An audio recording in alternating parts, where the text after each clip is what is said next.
WNEW now concludes its broadcast day. Stay tuned for WONA on 102.7 WNEW. Everybody talking about the Opie and Anthony show. Who cares? She's off. I know I'm a loser. You're a jerk off. Hey, douche. You effing tool. I'm a tool. I'm a dumb twat. Okay, pathetic. Someone just shoot me in the head.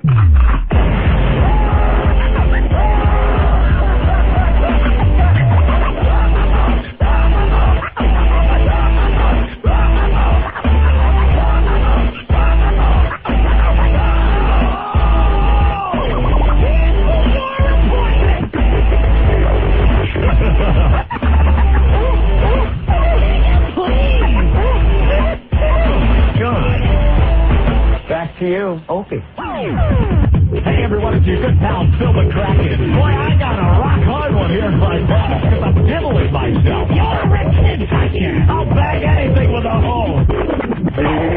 Opie and Anthony. Hey, let's go touch some children. Okay, terrific. Thank you. 102.7 WNEW. Marijuana is the bomb. Friday. Friday.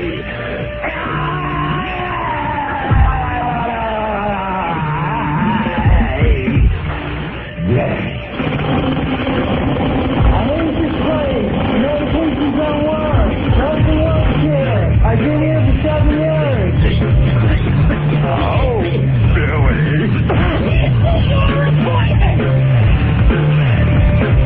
Marijuana is a narcotic, medically and legally. It never did anybody any good and does everybody a lot of harm. Order to sing! Order to sing! Wow, I did a drink!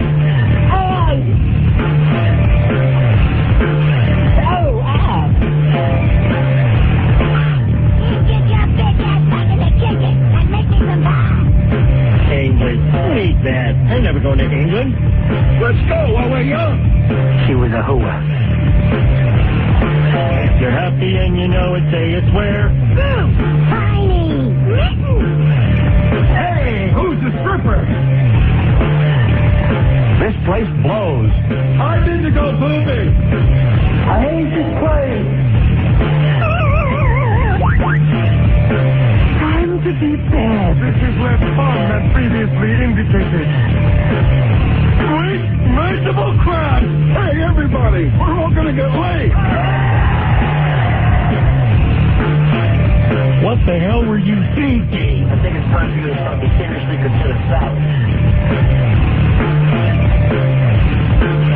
You know what I'm talking about. You got that right. It's the O&A Show. It's FU Friday, 212-757-1027. Nice. How's everyone doing today? Very well. Very well. Nice. After last night's festivities. Yeah, I guess we could start with that. I want to say hi to everyone we met at the Hard Rock Cafe last night. My God, man. Just another mess of a night. You know, I don't know who started this trend, but there seems to be a trend now going on that wasn't happening at previous appearances. And it's in the form of a small glass, holds about an ounce of liquid. And it gets passed around, and people drink them. You're talking about shots. Shots. Where did this come from? Where did this come from? Now, everyone gets snotted to the point where now people aren't remembering the previous night. How does that happen? I don't know. I discovered last night that I work with a bunch of alcoholics. It starts with a goddamn Jaeger machine in the office. It starts with shots of Jaeger in the office. Steve C. Yeah, get Steve C in here. I think we all have to admit today that we have a serious problem on our hands with this radio show. We have a Jägermeister shot machine in the office. Do you see them at the bars? They have the 3 bottles that are turned upside down into this big refrigerating machine, and you push the button. Usually it's behind a bar, and you push the button, and ice-cold Jägermeister comes out. We have shot glasses. We have boxes of shot glasses in the office. They get broken open. shot glasses get poured around, and people go behind the door where the machine is and press the button and start drinking ice-cold shots of Jaeger right after the show, knowing we have something to do with the Hard Rock. And let me tell you something. I think we need to sign a contract because we need someone to babysit us. Yeah, now we're flying by the seat of our pants. We're out of control. We know we can do whatever the hell we want because, we're like spoiled children. Yeah, they don't want to piss us off. Right. So now we got like a shot machine in the office. Today, we're like that Twilight Zone where little Anthony, remember? Right. Billy Mooney. And they had to do everything he said or they'd send him to the cornfields. That's exactly what this show is now. It's frozen Jägermeister shots. Who has that? Greatest invention. Even Scott Muni had to hide his bottle in the desk. We just got a delivery of more cases of Sam Adams than I ever saw in my life. 8 cases. 8 cases of Sam is now in the office, right near the Jaeger machine. There's bottles of Grey Goose vodka that you trip over when you walk in the door. It's getting ridiculous, and I'm a drunk. And I'm saying it. What the hell is going on? Our office is just, wow, it looks like a disaster area. It's a bar. I'm reading the Motley Crue autobiography. We're getting there. Our office is worse than the house that the gang from Motley Crue first lived in when they first got together. Oof. So it's just a matter of time before we start seeing roaches in that place. Yeah. I swear to God, with all the food that we're spilling all over the joint. Food. We have time to eat between the drinking. Ridiculous. Paul, what's going on? Hey, what's happening, Opie? Hey. You know, I'll tell you something. Steve last night was zooted. His shirt had more alcohol on it than I drank the entire night. It would have went up like a torch if he dropped a match on his shirt. It was saturated with Jaeger and all types of dark green stuff he was drinking. It was unbelievable. Yeah, right on, Paul. Later. Thanks, Paul. Vague recollection. The funny thing is, I got to tell everyone what Steve said to me. He walks up to me and he goes, well, I got to get out of here because my girlfriend doesn't want me coming home drunk and stuff. Too late.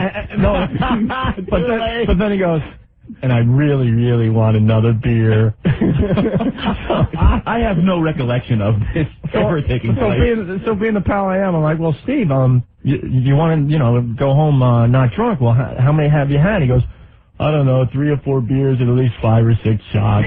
Yeah. I go, Steve, you should go get that another beer because I don't think it's really going to matter. It doesn't matter. He goes to the point where it doesn't matter. No. So he goes, okay, and he walks back to the bar and grabs another beer. He asked me today, just before in the office, he goes, what was in those PB&J shots? I go, alcohol. What does it matter? They tasted really good. I've never had that before. But, wow. They go down smooth. Yes, they do. You're looking for the friend to come to the bar with you. Like, yeah, come to the bar with me. I need a friend to go to the bar. Not that I'm in anyone. Wait, Ben, what's up, man? He goes, not that I'm anyone to F and talk, but he didn't say effing. He just used the F word. I really don't know what the hell happened last night. I'm sleep. I'm still drunk. I don't know what happened. This whole friggin' Opie and Anthony organization is zooted. It really is a disaster. We need a counselor. Before we even packed everything up and got back to the office, Steve was on his 3rd shot. What are you talking about? Of Jaeger. Oh, yeah, that's right. Oh, the Jaeger inside. Yeah, you had Jaeger before you even hit the hard. Like 4 shots. I didn't get primed. I'm not saying anything because I was pushing the button on the machine myself. Thank you, sir. I actually have to ask you a little piece of information now. When do you hear things like this in an office building? Steve, where are the shot glasses? Steve, where are the shot glasses? Oh, and the answer? They're right here. And he gets them, he breaks open the box, and there's Jaeger shot glasses. Take over to the Jaeger machine. You know what we should do, because people think we're full of ass? We should take some digital pictures of our office. It's ridiculous. It's a bar, just as is. Don't even set anything up because you can take pictures of bottles of booze, the Jaeger machine, the cases of beer, the food refrigerator that had to be emptied of food so the beer could fit because the beer fridge is full. They're both beer fridges. Who can know? And we're all so drunk that not one of us can do an intervention. Like there's not even one sensible guy that will step forward and go, God, oh, okay. No, now it's fine. But instead, the Sam Adams arrives at our office and everyone started clapping. Yeah. Like, what took you so long? John comes in with a hand truck of Sam Adams. We're all talking about how tooled everyone was and how we all have a problem. And we cheer when he wheels in the Sam. It's a lost cause. Oh, I have a comment here. Yes, Ben?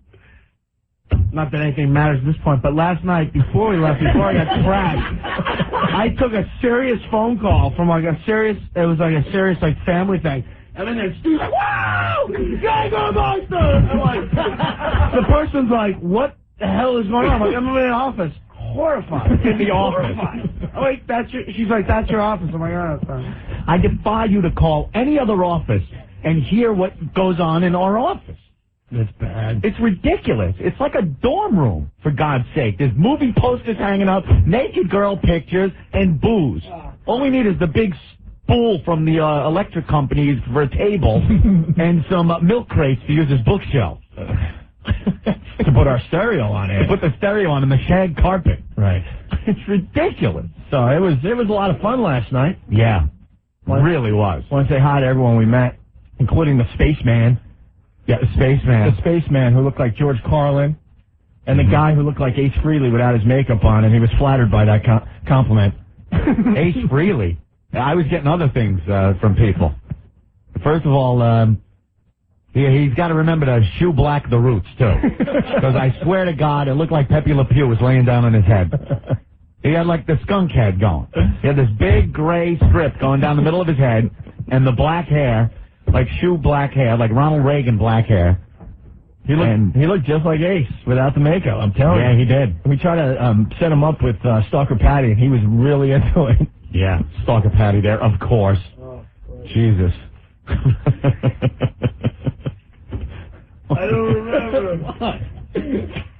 Go to Frank. Like he didn't. 212-757-1027. Frank, what's going on? Downstairs with the 8 balls in the suitcase full of H. I just want to know where I should drop it off. Just bring it upstairs. We'll all cheer when you walk in with narcotics. All right, I'll be right That's up. about all we need right now. Right. That and some sexually transmitted diseases, and we're rock stars. Harry. Hey, how's it going, guys? Hey.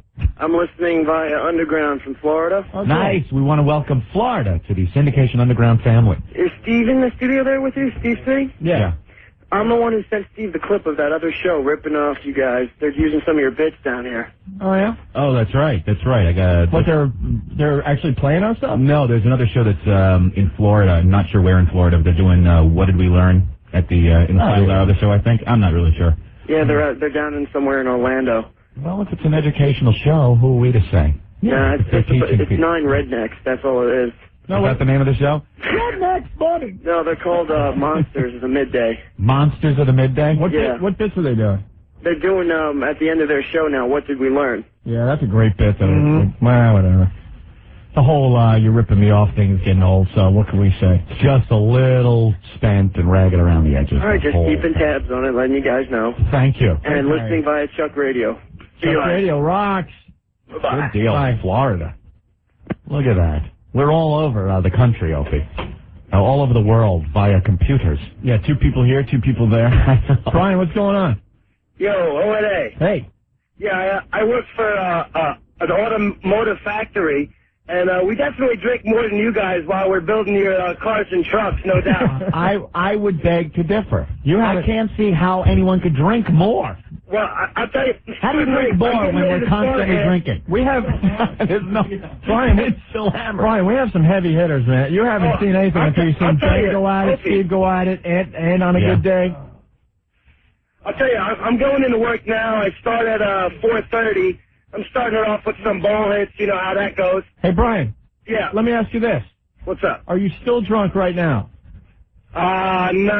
I'm hanging up on you because we got you beat there. Look at Ben. Oh, I am. Look at Ben. Ben, you need a shower or something. And then Ben disappeared for a while today. Like, he was in really bad shape. He disappeared. We didn't even know where he went for hours. Like, he had to go home. We're thinking he had to go home. No, he just admitted it, so now he can say it. I went and had a couple drinks. I didn't even know what the hell to do with myself. Hair of the dog that bit me, Lloyd. I do not know what the hell happened. He called me this morning around 7:30, and I go, Ben, what time to get home? He goes, at least 5. I'm like, why aren't you sleeping right now? Oh. It's a sad, sad state of affairs going on here. And like Opie said, we need supervision. And then I went into the office, and Ben's there, and all of a sudden he just goes, I gotta get out of here. I'm like, Ben, I just started the work day. I went to the bar. I'm like, screw this. I need a friggin' drink. I really don't know what the hell happened. All I remember is loud music at 4:30 in the morning and a neighbor banging on someone's door. I'm like, Christ, what the hell is going on? Oh, my God. It's just ugly. It's a disgusting bunch of delinquents. It really is. It really is. I'm going to come out and say this because I'm still drunk. Steve, was out of his friggin' mind last night. He was ready to kill anyone. It was great. I was dying for us to get in a fight. Steve would have killed anyone in sight. You know what it is, though? He's a soft-spoken, nasty drunk. Steve, he's saying to me, I go to the table he's sitting at, he says to me, he goes, Anthony? I'm like, yeah, Steve. And he seems like he's not drunk because he's talking so low. He goes, I just want to kick the living S out of some M or F-er that... I'm like, what? Steve, you okay? Steve? I'm so effing drunk. Like, oh, okay. Thanks for telling me. When did I say that? Constantly. Yeah, you were so, like... belligerent, but not the loud Ben belligerent drunk. Oh, shut up. He was out of control. He was ready to kill someone. I was like, I want a fight. I just want to see Steve kill someone. And Ope had to talk him out of it. Yeah. He wanted to kill somebody. Did you hear what he said about Nick from Penthouse? No. That I honestly remember. I honestly remember being really drunk and telling Nick from Penthouse that I thought he was really phony when I first met him. That's good. But that's the guy that gave us a pretty good break in our career. No, but he's actually a very cool guy. Bravo. Clarify that he we'll never learn. Cool. He's another one, Nick from Penthouse, that was out of control. You want to know what's funny too? Freaking Steve this morning, no recollection. I'm like, dude, you want to kill me? He's like, really? Yeah, he what didn't was you do? You're like going around telling people you knocked their head off. I did. It was great. I'm glad I could be entertaining. Unbelievable. What a collection. What a cast of characters. Stinky. Woo! Yeah. Now, Stinky was kind of under control last night. Relatively speaking. He was fine. Based on the curve. He was fine. Tim, what's going on? Hey, guys, I have a question for you. Yeah. Back in the office, do they use your desk, Opie, as a bar? You just set up stools all along it since it's so big? The huge desk? The huge desk, the bar. No, everyone has their individual, the little drinking spots. You got to cut a hole in the middle of his desk and put the tap right there. And now with the basketball hoop up, it's hard because the ball bounces off the backstop, and everyone's got to grab their drinks or they get knocked over. Yeah, we got a full court basketball in our office. There's basketball being played in the office. It's not like, hey, let's shoot a few. It's an all-out game. It's ridiculous. We really need some supervision. Friggin' Ant sits at his computer with his hand over his face so he doesn't get nailed on a rebound. Oh, I've been smacked in the head. I'm trying to do something on the computer. The basketball just hits my keyboard and screws up what I'm working on. You know the other thing that we should bring up? Someone is having after-hours parties in our office on the weekends. Uh-huh. Somebody is having after-hours parties. We got to get to the bottom of that. We got to get to the bottom of that. I come in, and just the other day, I checked the history on my computer and saw the sites that were being visited. Now, look, I know the porn sites I've been to, but there's certain porn sites I have never been to. And I'm looking, all right, who's using my computer? I come in today, there's some kind of graphics program on there with Stinky on it or something. And then there's people in the office. You can tell. There's beers on my... Now, I make sure I take all the beers off my desk when I leave and throw them away. Then I come in the other day, there's beer spilt on my keyboard. My mouse pad is a sponge. And Rick goes, oh, a beer spilled when the ball hit it. I'm like, wait, I throw all my beers away. We're still talking about our office people. But yeah, there's people having after-hours parties. Yeah, what about the big black stains now on There's the a lot rug? of stains on the rug. Like they just showed up. Yeah. Mm-hmm. My computer screen was caked. There was beer. It looked like someone took a beer and threw it against the wall. And it went all over Rick's computer and all over the wall. Christina. Hey, what's going on, guys? Hey. I work in an office that used to be the world headquarters for a beer company. And when they moved out, they left their bar and all the taps, and it's always fully stocked. We go in, we have working lunches. It's incredible. There's couches in there. People pass out on the couches. There you go. We're all a bunch of alcoholics now because of where we work. Just like here. Thank you, Christina. Thank you. I'm sorry to talk a lot today, but Why would you have an after hours in our office? I don't know. We don't know. They're like, somebody's coming in. There's a lot. Someone has a key to our office. I love Ben's head. Look at his head. Ben, I'm really, you gotta put some water in your hair or something. The boss might I come don't know in. what the hell's going on. I don't know what happened. He called me right after you, dude. All I get is, I had no voice. I got 2 hours of sleep. I'm going. No drunken phone calls to anybody? Yeah, you know what? On I tape? stopped doing that. Have to? I know how incriminating they're going to be. Because now people are ready and they're going to tape them and we'll get. But however, Mark, being the little pussy that he is, threatened to never be my friend again last night. Threatened to never be your friend Never again. be Psycho Mark. Mark, my good friend of many years, threatened to never be my friend again. Why? I don't know. Do you remember what the hell? What's Mark's problem with that? He threatened to never talk to me again last night. He's my friend. And, he's also got a problem with Stinky. No, because I'm hammered. No, because his girlfriend was there, and we made believe that she was wowing the whole place, and then we called Mark to tell him, and we left a message on his voicemail, and he was kind of pissed at that. And then Stinky got her high. You people, man. All right, look, we got to move on with the radio show today. Right. Those have nice boobs. They really are nice. Oh, my God. Dude, that's his girl, man. Oh, Christ. He can't take a joke anymore. I know. Such a pussy. You don't mess with someone's girl. Jesus, man. That's like an unwritten rule. Dude, shut the hell up. You were the one that completely instigated this whole thing last night. As much as I love to F with Mark, Opie was completely behind it. Well, because I didn't have a phone, and I figured he needed to know. So, you called up Mark? Yeah. Guilty. What? I'm so glad I leave sometimes. I did have to apologize to him, and he accepted my apology, but he's still pissed at Ben. I'm so glad I leave sometimes and just get myself out of the situation before it gets completely out of control. No, we should tell people. It was an early night for most of us. Yeah. Because we had things to do today. Ben was the one that kept going. I got home last night, and it seemed like a good idea to get a pizza and eat 6 slices, and to the point where I just grabbed the crust of the last slice and threw it in the box. Your mouth is still full, and go, I can't even eat another effing bite. You have trouble swallowing the last. And then, even better, right after I did that, what did I do? Went right to bed.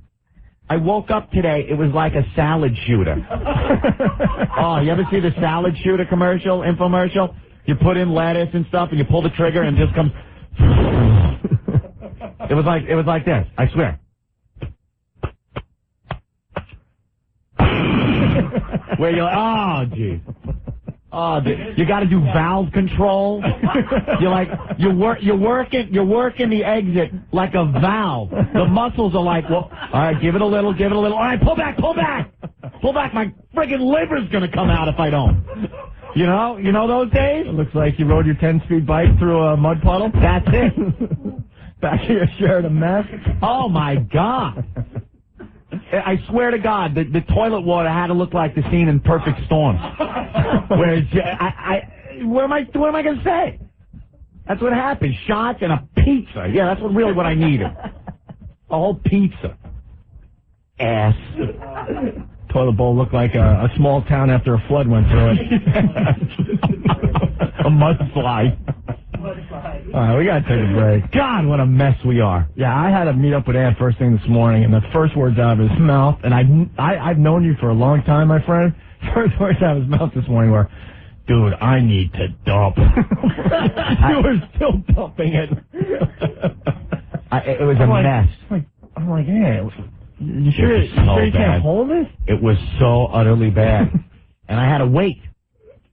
I hate that. I had to wait. I'm stuck in traffic, and I'm like, oh. And when you're stuck in traffic, and then I know I got to get to 57th and 7th, so I'm on the West Side Highway at 57, and your body knows you're close. I'm like, all right, don't even think. And I'm saying this out loud. Don't even think about it. Don't think about it yet, because 57's a bitch. Oh, it's going to take a while. Anthony, how about dumb sweats? Forget about it. Anthony, how about this one? I hope this is a fart. No, I couldn't even do to that point. You ever have to take? Sometimes you take that chance. You ever have to? No, Opie, I couldn't. You ever sit down? You ever sit in your seat and have to take both hands and tuck your cheeks in so it just like all right, let me get. I'll use the friction of the seat to hold it together. Just hold it a little while longer. Oh, brother. And then you do the wacky walk. You're doing everything. I'm sweating like I got a fever. Sweating like a malaria victim. That's funny. What a mess. Well, we have to take our first break. Is that Sam Adams cold yet? I was thinking maybe. Oh, what a mess. Okay. We have problems. Problems! All right, Ben. Calm down. You can tell he's still belligerent. I know. Yeah. Dude, I'm trying to do a radio show. He's right next to my ear. Shut up, you idiot. 2 hours of sleep. Get out of the mic, man. You're getting me nervous now. Hey, Taz, what's up? We have to take a break, and we're going to talk to you next. What do you mean we don't have a lot of time? Oh, that's right. You're throwing out the first ball. Well, let me, we have to take a very quick break. We have Taz from the WWF. We'll talk to him next, okay? Opie and Anthony. You can just tell that there was bloody child underpants in one of their apartments. Okay, we're worse than serial killers. Yeah, well, I don't understand what's so bad about seeing guess what's in my pants. 1027 WNEW. It's OSA, and it's Taz from the WWF. He's got to get out of here in a few minutes, so maybe we should just cut into the commercials and hang a little longer with him. I mean, we got to do a live read. A guy just gave me half a cup of milk. Milk? What's that for? Well, I asked for milk for the coffee, and he gave me half a cup. Where is he? There he is. What's your name? That's John. John the Stalker. Good job. Is this skim or low fat? Cold? Whole. Yeah. Great. John can tell you anything about you, you know. He's really thrilled. Give us a Taz fact. Something that the average person doesn't know, John. All right. Used to be in ECW. Duh. Where you from, John? Jersey. Did you curse? They gotta catch it down. You didn't say, S. No, I did not say that. I said shh. All right, John. Yeah, 9 minutes. 9 minutes. Yeah. John, great job once again. Thank you. More abuse. Hey, Anthony, on WNEW.com, if you go to Opie and Anthony, Scott Colombo just put a picture of the corner of our office, just in case you thought we were BSing before. There's the Jägermeister shot machine. The shot machine, the cases of Sam. Now, this wasn't set up. He just shut the door and snapped this picture. There's 2, 4, 6 cases of Sam Adams that you can see. You see right to the right of the foosball table?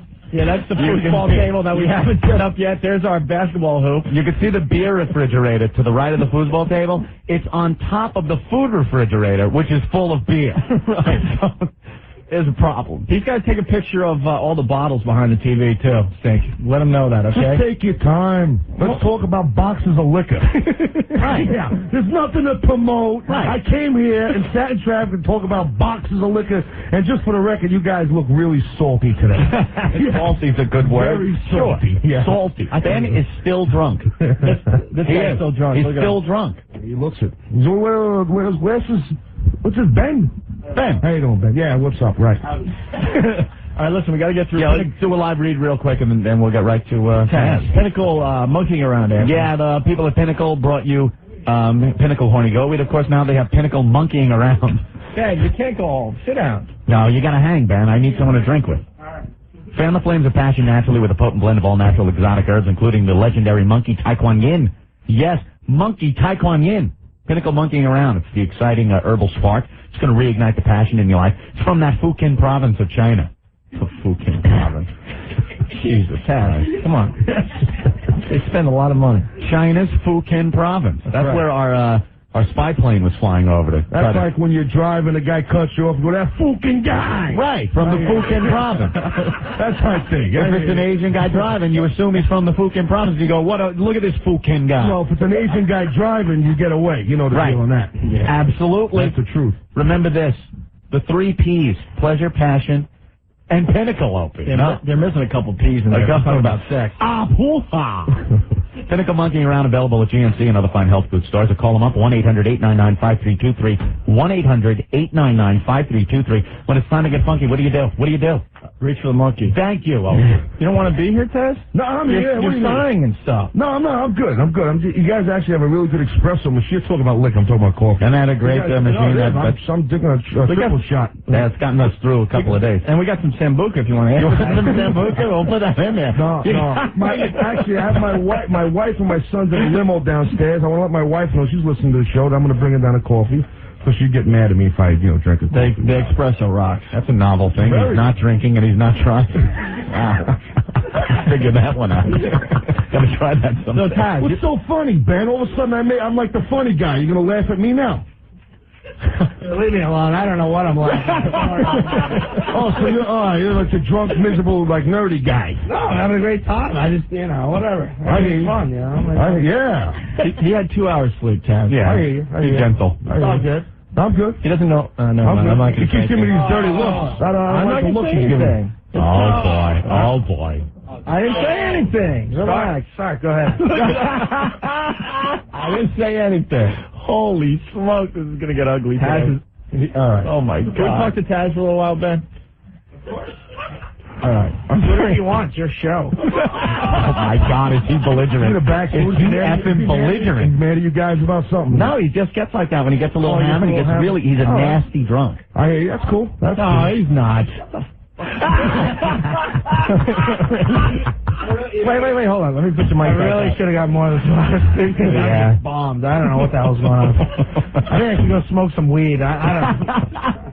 Taz, you sure you want to be on the show with your wife tonight? No, that's all right. We'll have a couple of beers later. All right, listen, Taz is throwing out the first pitch tonight? Yes. At Shea? Is it going to be a rain out, though? Nah, don't worry about the rain. It'll be all right. Yeah, the Mets are playing the Brooklyn Dodgers, and I'll be there. Someone told me that they left Brooklyn. Yeah, a little while ago, I think. Yeah. I think. I'm not sure. Why? Why did they leave Brooklyn? I just found out. Like, John Walker right here from our company just tagged me. They're in Brooklyn no more. They don't have a stadium anymore. It's like an apartment complex. Right. Tore down Ebbets Field? Yeah, pretty tough to play baseball on a stairwell. I used to do it as a kid. Yeah? Yeah. What do you got in your lip there, bro?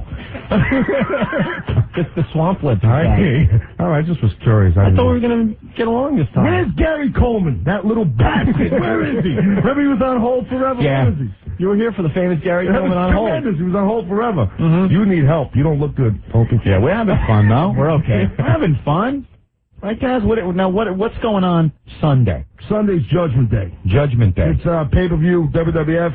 Everybody knows we kick ass on pay-per-view, so we got a huge show, and I know you guys are paying attention to what's going on with big main event, Triple H. No, my bad. Stone Cold Steve Austin defending WWF title against The Undertaker. Yeah. So it's going to be heavy duty.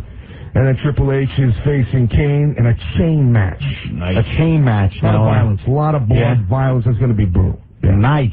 Yes. We like that. We all know The Undertaker's not going to win, though.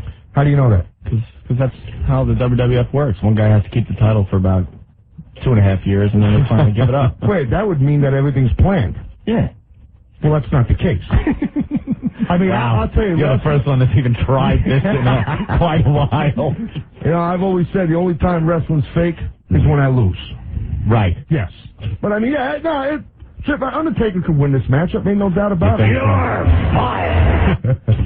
What happened? You guys know what that's sound. Yeah, we know that's sound. Shut up, Dad. No, because we officially didn't get fired from the XFL. I know. But listen, no, I got to tell you, the day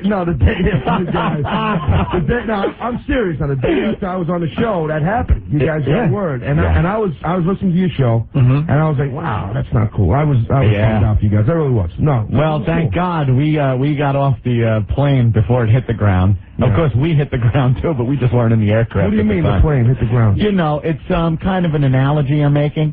The XFL, if it was an airplane, Taz, and it's crashing, we jumped out. See, but we plummeted to the ground also. But we did not. We were not in the aircraft that was the XFL. We got out early because we saw it coming. Yeah, sure. Oh, why did they put O.J. Simpson on the sidelines? Like, that would have boosted ratings. That would have been good. Forget about it. If you knew OJ was going to be there with the gloves and the Bruno Mali shoes on the sideline, now let's talk about the season the Hitmen are having.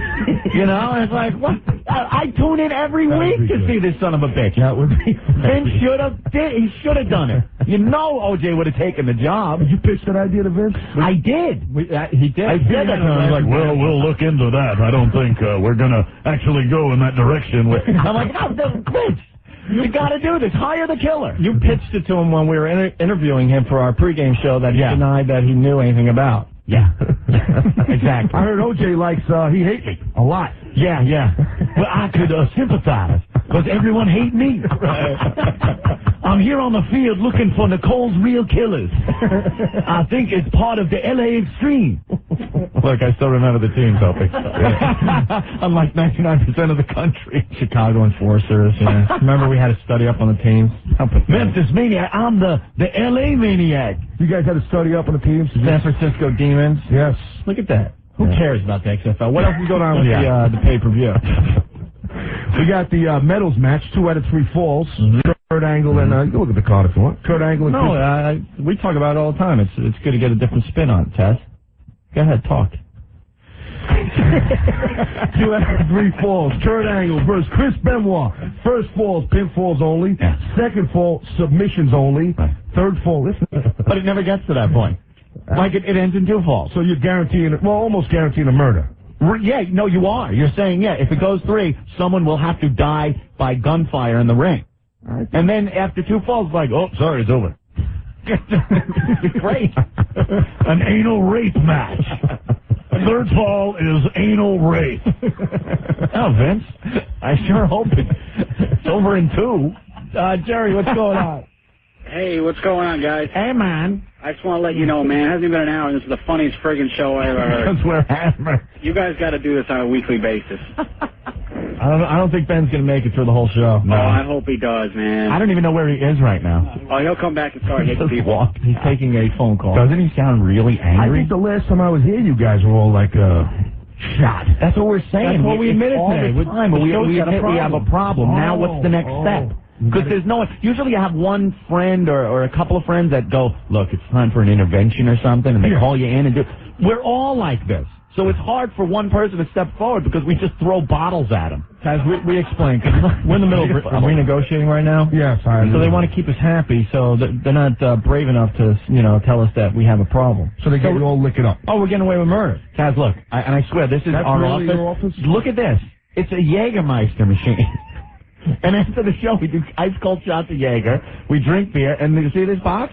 It's full of Grey Goose vodka. Wow. It's disgusting. It's sad.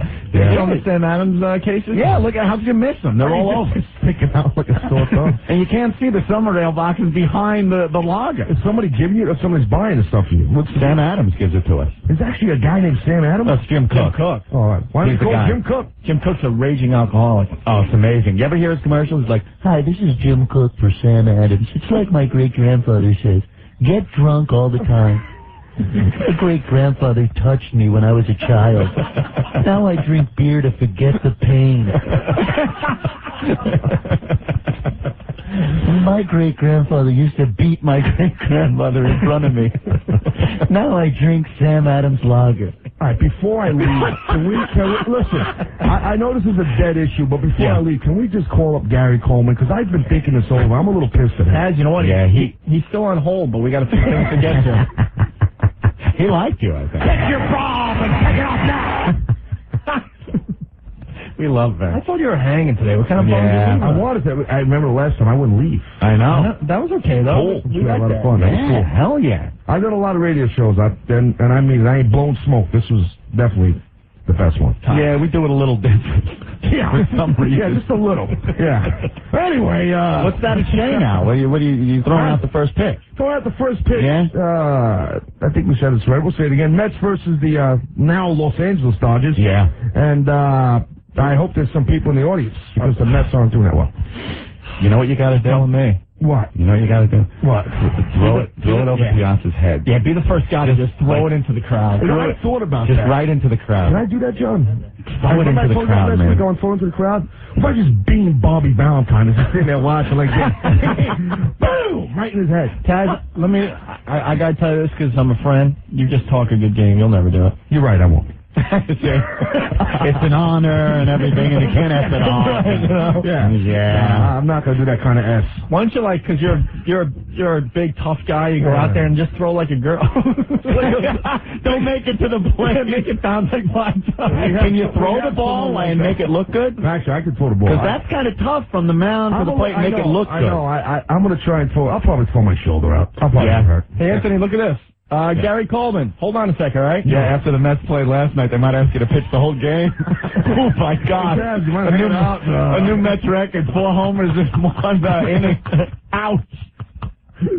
Ouch. Did Gary hear us? Gary, hold on a second, all right? Should we call him? Okay. Yeah. He's on hold. Yeah. He loves it. He loves this show. Gary, you want to talk to Taz? Yes. All right. Hold on a second. Tell me what. He's holding on. He's holding on.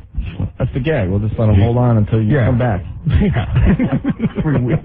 Yeah. He'll stay there. Believe me. Hey, is there going to be any TNA on the pay-per-view this Sunday? TNA broke up. They were managed by Tristan. No, I mean the actual T and the actual A. I know they broke up. China is defending her women's title versus Lita. That's man A. T and man A. And the hardcore championship will be.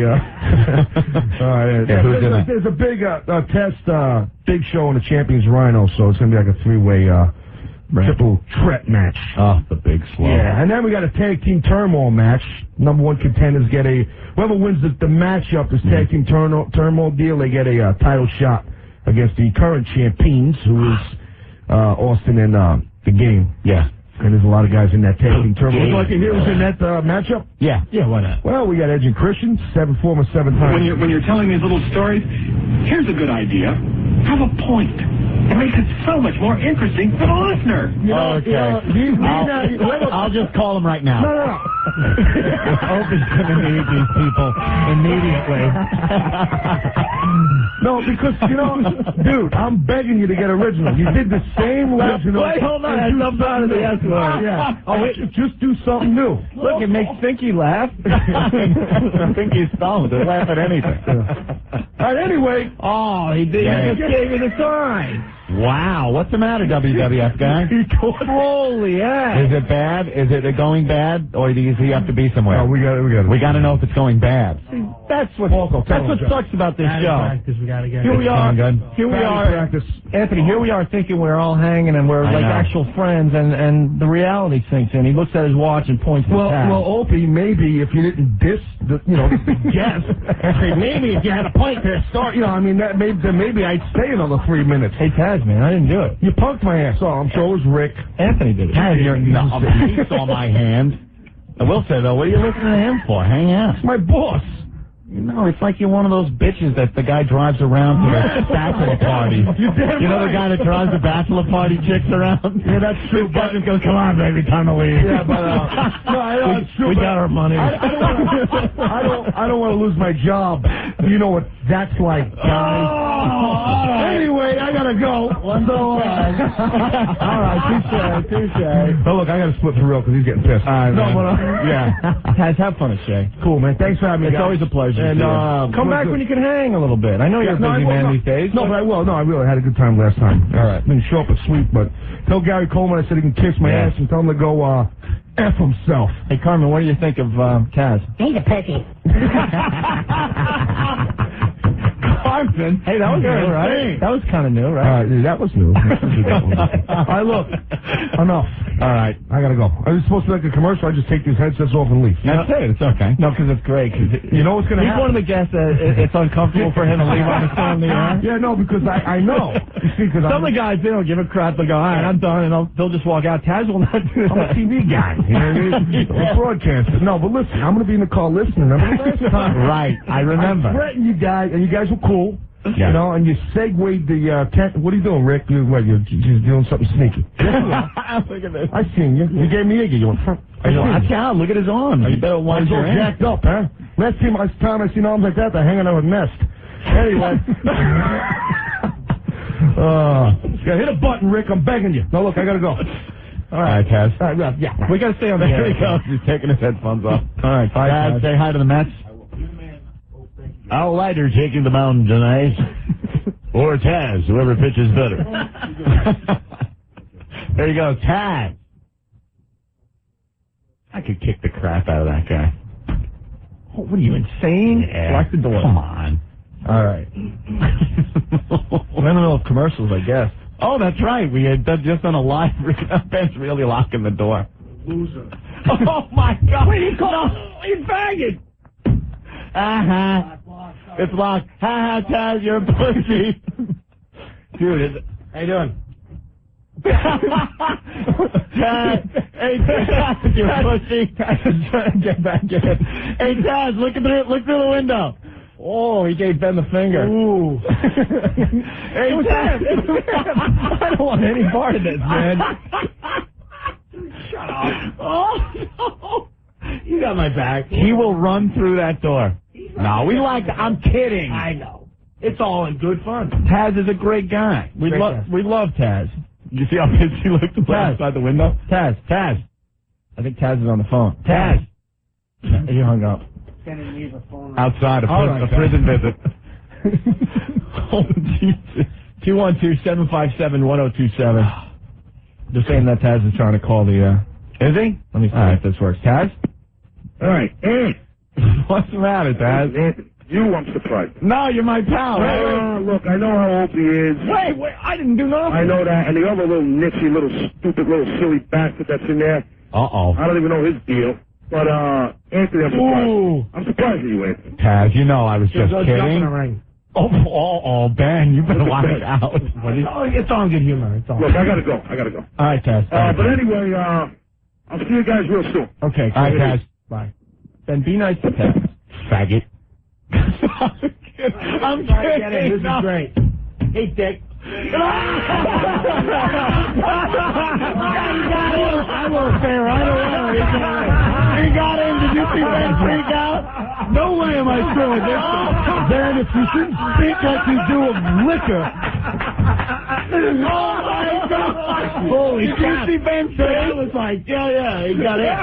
Oh, my God. They got the key. He opened the door and flew in right up to Ben. Ben's face. He freaked out like he was going to be killed. I ain't screwing with that guy. It was like you saw a ghost, man. Did you see him? I talked the most crap, but when that door opened, I was like, oh, Christ. What am I going to do? I'm dying, Ben. You're going to die. He was in the middle of saying something. God damn, is that funny? He was in the middle of abusing him again, and the door goes bursting open, and he doesn't look like anymore, does he? He was in Ben's face. He's just sobered up real quick. He was 2 inches from your face. You just sobered up, my friend. No, I am not going to screw it. The liquor shop's going to say more trash than anyone, but not with one of those guys. Classic, man. Taz. What a pisser, man. No, he's a cool guy. We like Taz. All right, we'll be back in just a bit here. Yeah. It's OA. Give us a call on 1027 WNEW. By Opie and Anthony. Serving New Jersey. This is 1027 WNEW. Yeah, it's the O&A show. 212-757-1027. You can do it. Kristen, what's going on? Basically, I've been listening to the show since it began today, and I find Ben so freaking hot right now. Did she curse? No, freaking. Oh, freaking. Okay, good. Don't worry, I'm not going to curse. A hungover Ben? Yes, that is so hot. Ben? Kristen thinks you're hot when you're hungover. But he's not really hungover. He's still drunk. Picture, it's not that great. Don't worry, I still think it hot. Believe me, I'm obsessed. You're obsessed with Ben, huh? Oh, yes. I've written about my friend Bobby. He convinced me to, because I'm a really good writer, to write a few stories about Ben also. Me and Ben getting together, getting our F on. Whoa! Yeah, and I wrote him a poem. I'm, like, obsessed with him. She was a hooah. Yeah. Basically, I'm Ben's whore. Hey, who's the stripper? Do you have one of these poems in front of you? Yes, I do, actually. Good. Yeah, let's hear a poem about Ben. This is Kristen. Give me a minute. I have to get it, because, I just have to open it up. I'm on my laptop at the moment. Okay.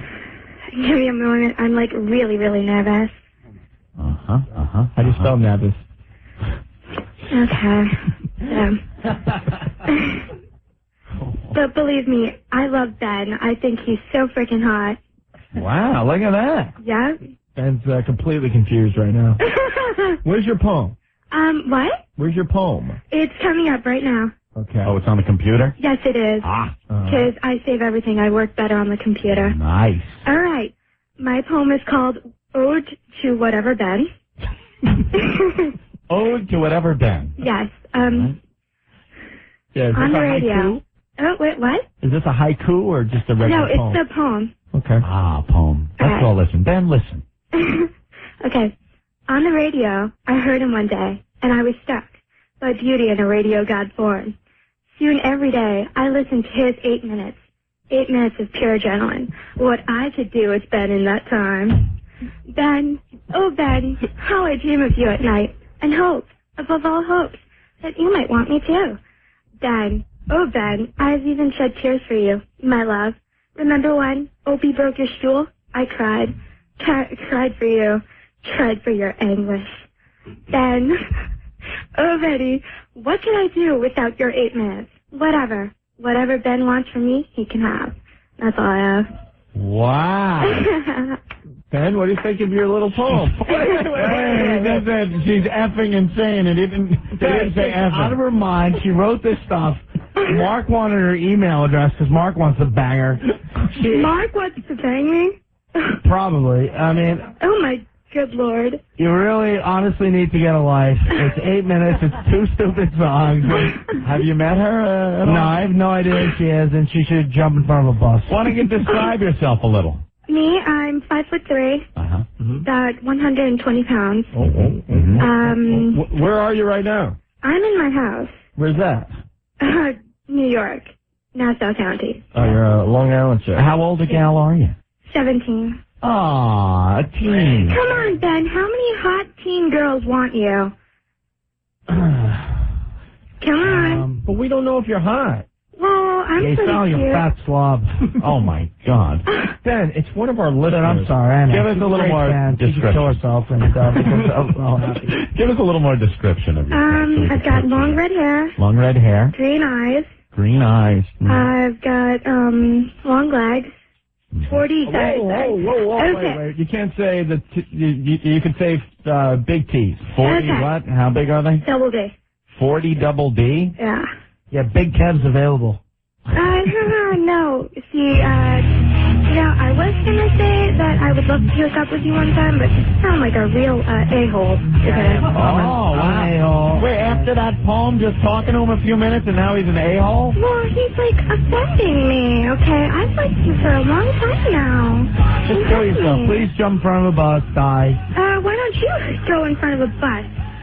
Wow, You Ben. obviously are a loser. I don't Oh, believe I'm the loser. You're a loser. You wrote something about 2 friggin' songs on a radio station. It was a joke. A joke? Can you take a joke? No, you can't. Kill yourself, please. No. Mark's available. Wash your hair, Ben. Kill yourself, please. From what I've heard today, you need to go take a shower.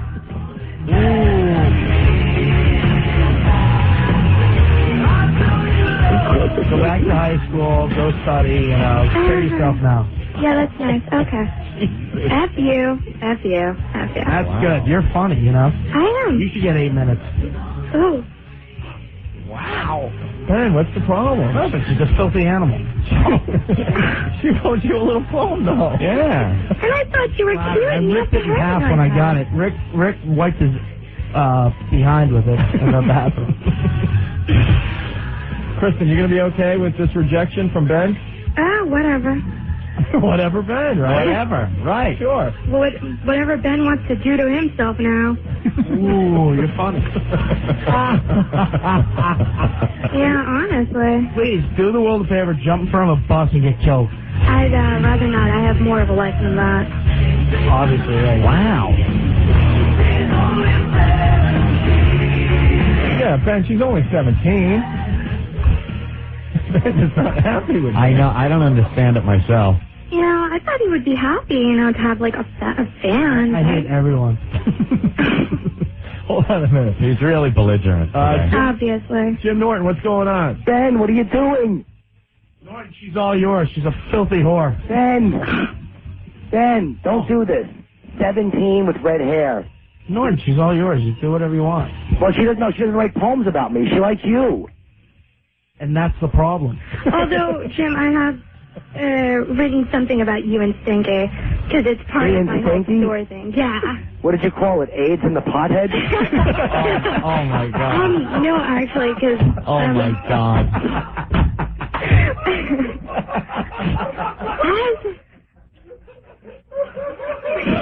Yes, Kristen? As I have mentioned before, I wrote this whole series of stories about Kristen and Ben. You got any more? I want to hear the Stinky... Poems? I don't have any more poems. I only wrote one. Give us a piece of the Norton Stinky short story. Well, it's more to the fact that I've just mentioned a little thing where in some of the stories, Ben has walked in on Stinky. Get a life. Die. Wait, hold on, Ben. I want to hear about me and Stinky. What we do? Shut up, Ben, for a minute. Now, Ben's a good guy. That's you. Wait, okay.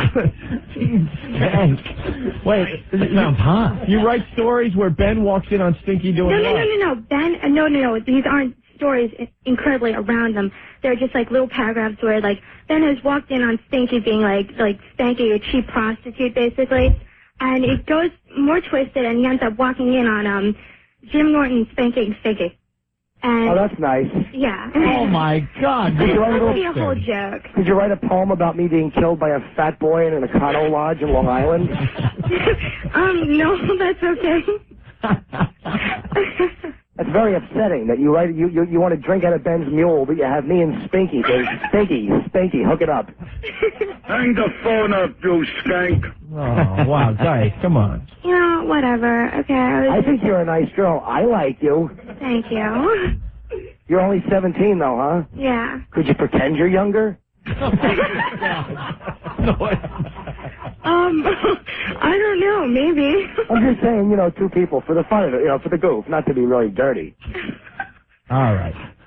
Dirty girl. All right. Well, we should let Kristen go. Kristen, you got rejected today. 17 years old, 5'3", with 40 double Ds. Ben doesn't want anything to do with you. Yeah, well, Ben's a whore. Whatever. Well, you know what should happen? Ooh. I think that Norton and you should talk because I can talk to Ben for you. All right. Okay. I don't want to talk to her, You know what, Ben? Maybe when you're not so belligerent, maybe you will, realize some hot girl wanted to talk to you for a while. Maybe Shut up, flirt with you. No, I don't wish. Whoa. No cursing. No cursing. Hey, does anybody... What's your name, Kristen? Yes. Does anybody have your email address? You can't give it out on the air, though. No, I don't think so. No. Should I be a pal and put both of them on hold, or should I hang up on Jim and Kristen? You want be a pal, Ope. Choices. You want to hang with Norton? I guess. That's not very convincing. Do you drink alcohol? Sometimes. So I can put on glasses and pretend I'm Ben. That might work. No, that's okay. She really wants Ben. Yes, I do. I always found him so hot until now. What attracted you to Ben at first? Because I never saw him at first. I heard his voice and I found his voice incredibly hot. Mm-hmm. And his taste in music.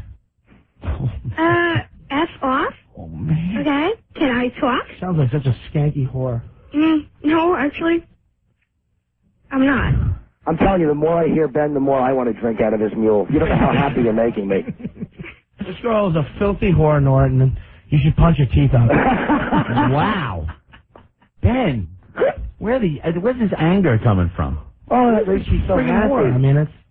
All right, well, you got nothing better to do to write a poem to me. It's like, Kristen, it's not really working out too well today. No, I don't think we have a love connection. Yeah. Well, that sucks. All right. Well, you're not going to cry or anything, all right? Go back to social studies. Don't just stare at it. Eat it. All right, Kristen, I guess we'll let you go.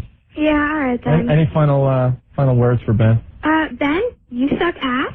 You need to get a life, and maybe when you get a life, look me up in the phone book, okay? Because you just missed the chance of a lifetime, all right? Shut up, you fat skank. Shut the... I don't want to shut up, you whore. I almost swore, too. Kiss my ass. Would you please go out in 57th Street and get hit by a bus? I'd rather not. Why don't I get so I can kiss your ass, all right? Shut up, you whore. Hang up. No. Hang up on her own, please. Wow. Ben, I'm trying. I know. Opie, can I ask you a question, Opie? Yes, Kristen.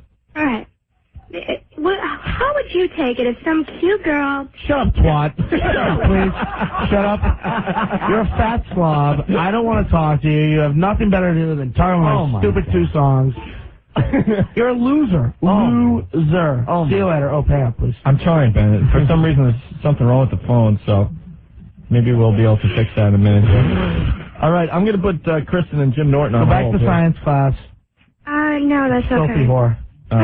All right, Jim, thank you. All right, boys. Jim, you're the greatest. All right, Kristen. Take care, bud. Kristen, thank Yeah? you. Thank you. All right. Hold on. Okay. All right, there they go. Let them hook up. Wow. Ben. That's love. Ben. Jumbo. Hey, boys, how you doing? All right, Jumbo. Listen, I think at this point we can all agree it's time to buy Ben a box of wine. Box of wine. He wants to go home. 7th Avenue, 57th Avenue. No, wants to go box of home. wine. We Ben, don't. you freaking loser. No, Ben's rocking. You had one on the hook, and what did you do? Threw it away. Ben could barely stand. A loser. Poor old lonely wino. 3 rights, make a left. All right, Jumbo. Have a good weekend, fellas. You know what? We don't need any more alcohol, and you can see for yourself. You go to WNEW.com, go to the Opie and Anthony section. Scott Colombo has about 3 or 4 pictures up of our office, just in case you thought we were kidding. It's sad, really. Want to describe the pictures, Ben? Go to the pictures of our office, please. It's really sad. The first picture we have a corner of the O&A office. All right, describe what's in the corner. All right. Well, that's the one we looked at earlier. It's got the basketball hoop on the back of the door, the Jägermeister machine, the beer fridge to the right of the foosball table, and under the beer fridge is the food fridge that's full of beer. Right. And then all the Sam Adams cases that came in today. And some Tremble, right? A little Tremble. Also, we have a part of the Dice poster and a part of the Olsen Twins poster. The Olsen Twins poster. And a poster that's also featured at Bada Bing in The Sopranos. We got the same poster, you'll notice, yes. All right, second picture, a picture of the open refrigerator. Now, one of these fridges is supposed to have food in it. Yeah. But instead, it has lots and lots of beer and lots of Planet Java. I see a couple of Seagram's products on the door, and I see some vodka. Bottle of vodka chilling. Yeah. That's our fridge, okay. And then a collection of booze by the windows is picture 3. Right. And that you'll see just some of the various bottled spirits we have. Yeah, we've been looking for that basketball. It was by the booze. And this is, the last picture is a picture of Ben's desk. Ben and Stinky's pile. It's just, the phone you see is Ben's phone and Ben's computer, and Stinky's little segment is to the left of that, where the fan is pointing. There you go. Hey, Zach, what's up? Yo, O&A. Hey. You guys have some great friggin' shows, you know? All right, we're trying. But, like, in an hour and a half, you managed to top them all. Oh, Jesus. Thank you, Zach. More alcohol. And drink the beer first. All right, thank you. Thank you. Let's go to Noel. Noel, what's up? Yo, what's up with Ben, man? What do you mean? You would think when you're drunk, you want some ass, right? Mm-hmm. Nah, he's turning it off. Why he did that? He was turned off by the poetry and stuff. I guess so. Yeah, Ben, get on the mic. What turned you off about that girl? Yeah, man. What was the All right, thing? thanks a lot, man. All right, what was the thing that just made you go, you know what? Pretty freak, dude. I mean, let's be honest. All right. I don't know. I don't know. It sounded I don't know. Box of wine. Sounded like something that maybe you would want to look into. Ripping Anthony off. Who? Dan, what's going on?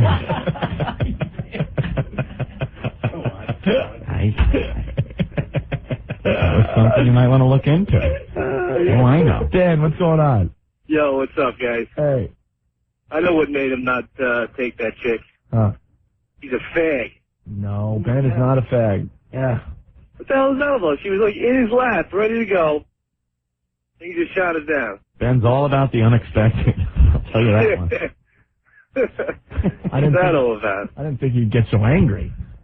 I didn't think so either. The girl was being nice, a little palm She is a loser. And if come you on, can't, man. dude, anyone that sits and writes about my stupid little 2 songs is a loser. I play 2 songs on a talk station in New York. Loser. I know, those You 2 have songs are nothing never better good to do. anyway. What? Those 2 songs are never good songs anyway. I know, they suck. Come on, Ben's wound up today. Let's relax. Yeah. Sam, what's going on? Hey, what's up, pal? I got a call for Ben. Yeah. Roses are red, violets are blue. You're a faggot. Uh-oh. All right, Sam. That was hilarious.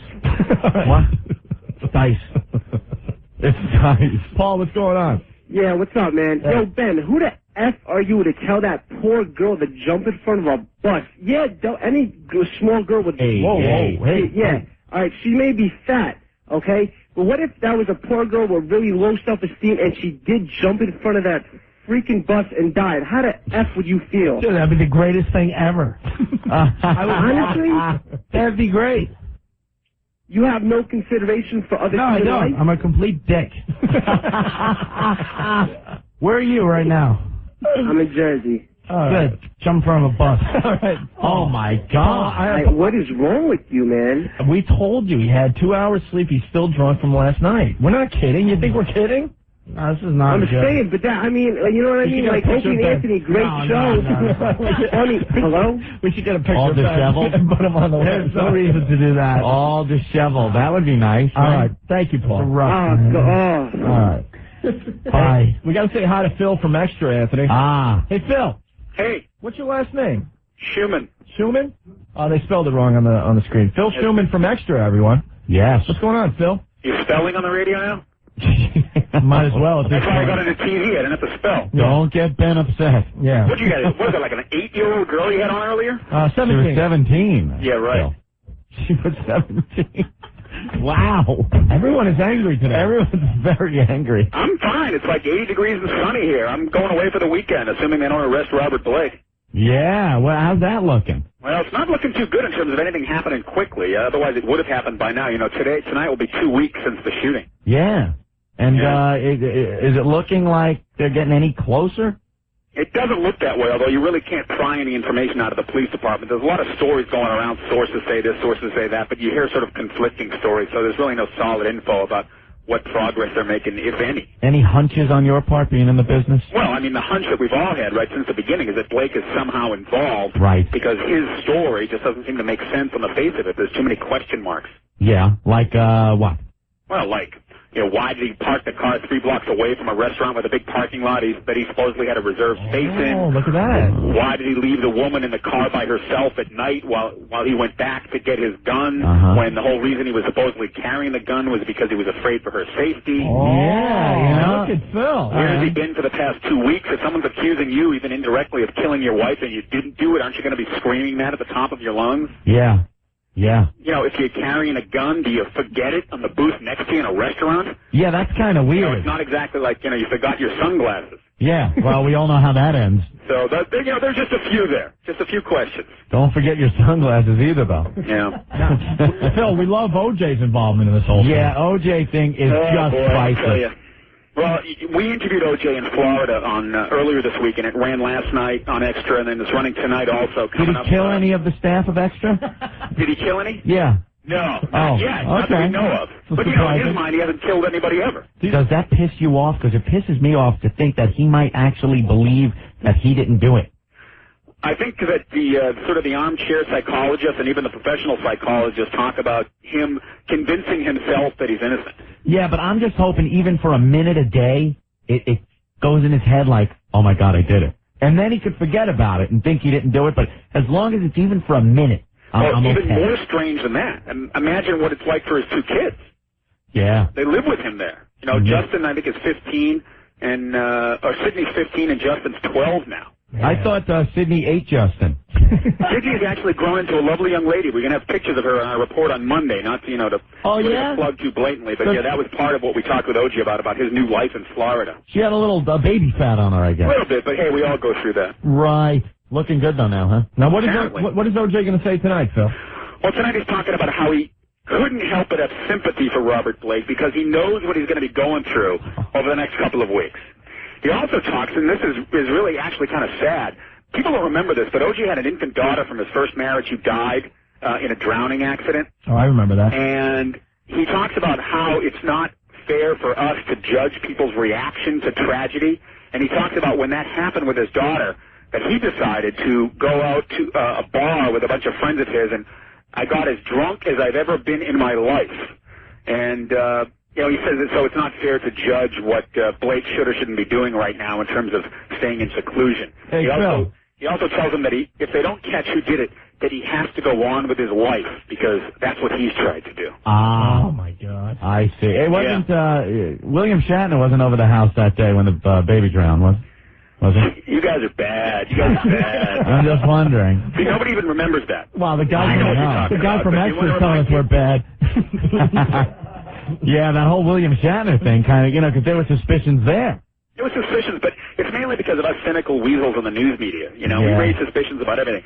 Why did he park the pool in the backyard? Yeah, the sun didn't come up today. Sources say Robert Blake may be involved. Yeah. We need to fill up airtime, right? I mean, there's the radio, there's TV, there's MSNBC, there's CNN, there's the Fox News Channel, there's all the local newscasts. We're in suites right now.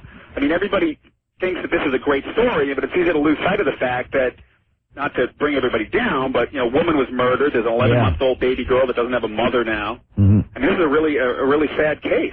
Now, when you talk to O.J., do you look at his hands and think like, God, that held a knife and slit people's throats?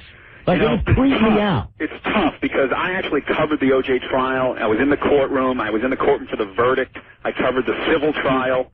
So, I have a lot of emotions and a lot of thoughts about that, and it's not really my job as the unbiased journalist to give my opinions about what O.J. did or didn't do in his past. I think, surveys of most right-thinking Americans speak for themselves.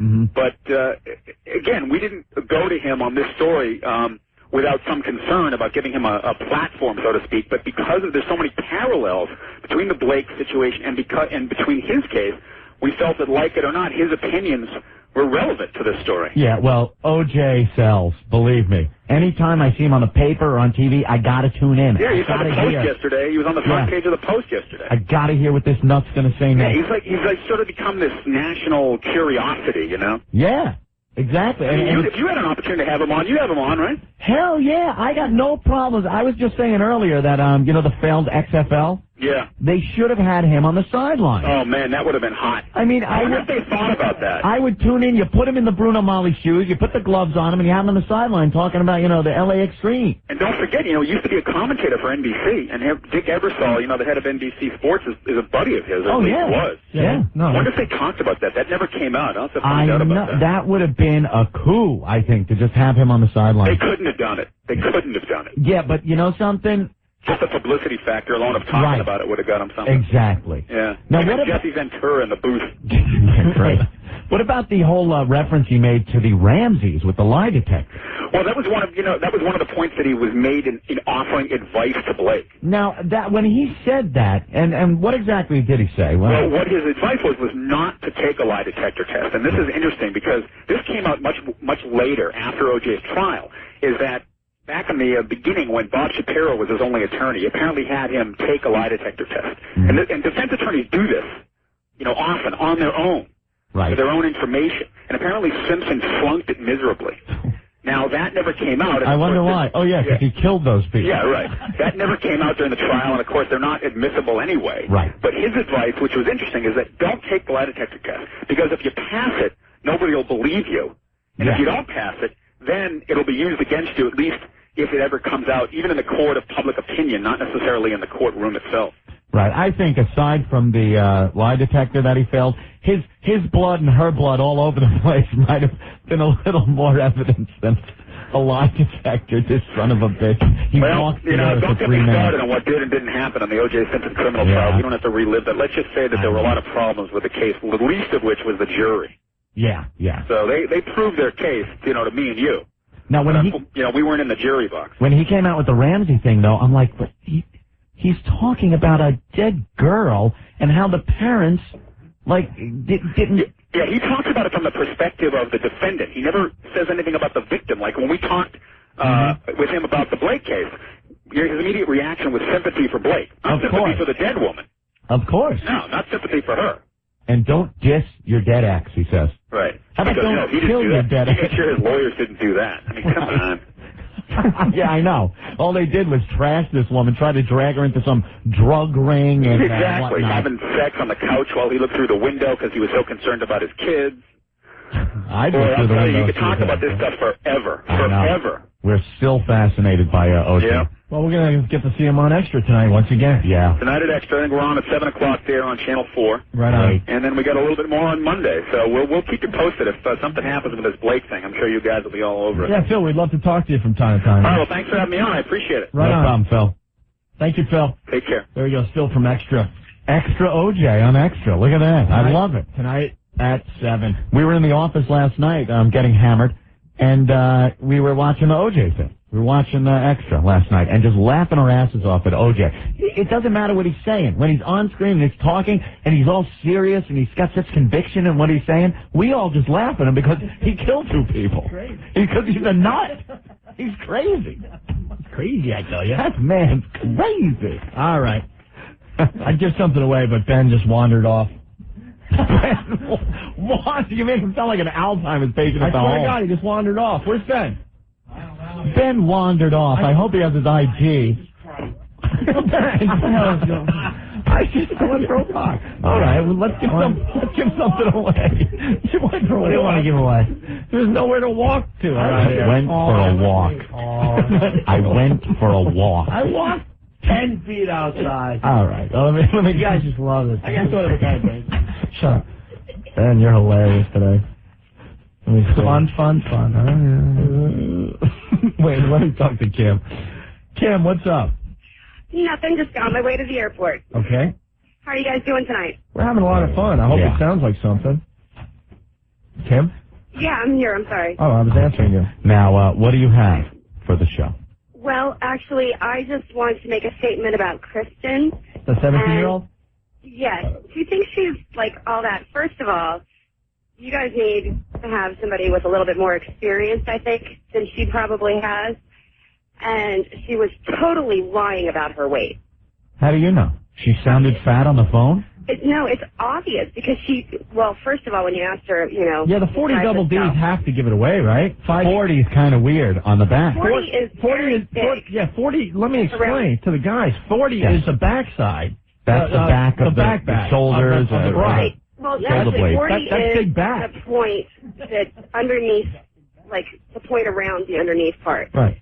When like underneath the breast, and then the cup size is how many inches out from there it is. Oh, we understand that. Double D, big boob, so if she's 40, kind of a big back, right? Yeah, because I'm 5'4" and I weigh 119 pounds, and I'm a 30-40. Right. So, I mean, she's going to be a big girl. And she's just full of it. She said she was 5'3", 125 pounds. Right. Yeah. Now, there's just no way. There's no way. Because I'm taller than her, and I weigh less than she does. Ben, would you like to berate this woman? Yeah, Ben is giving me the blah, blah, blah sign.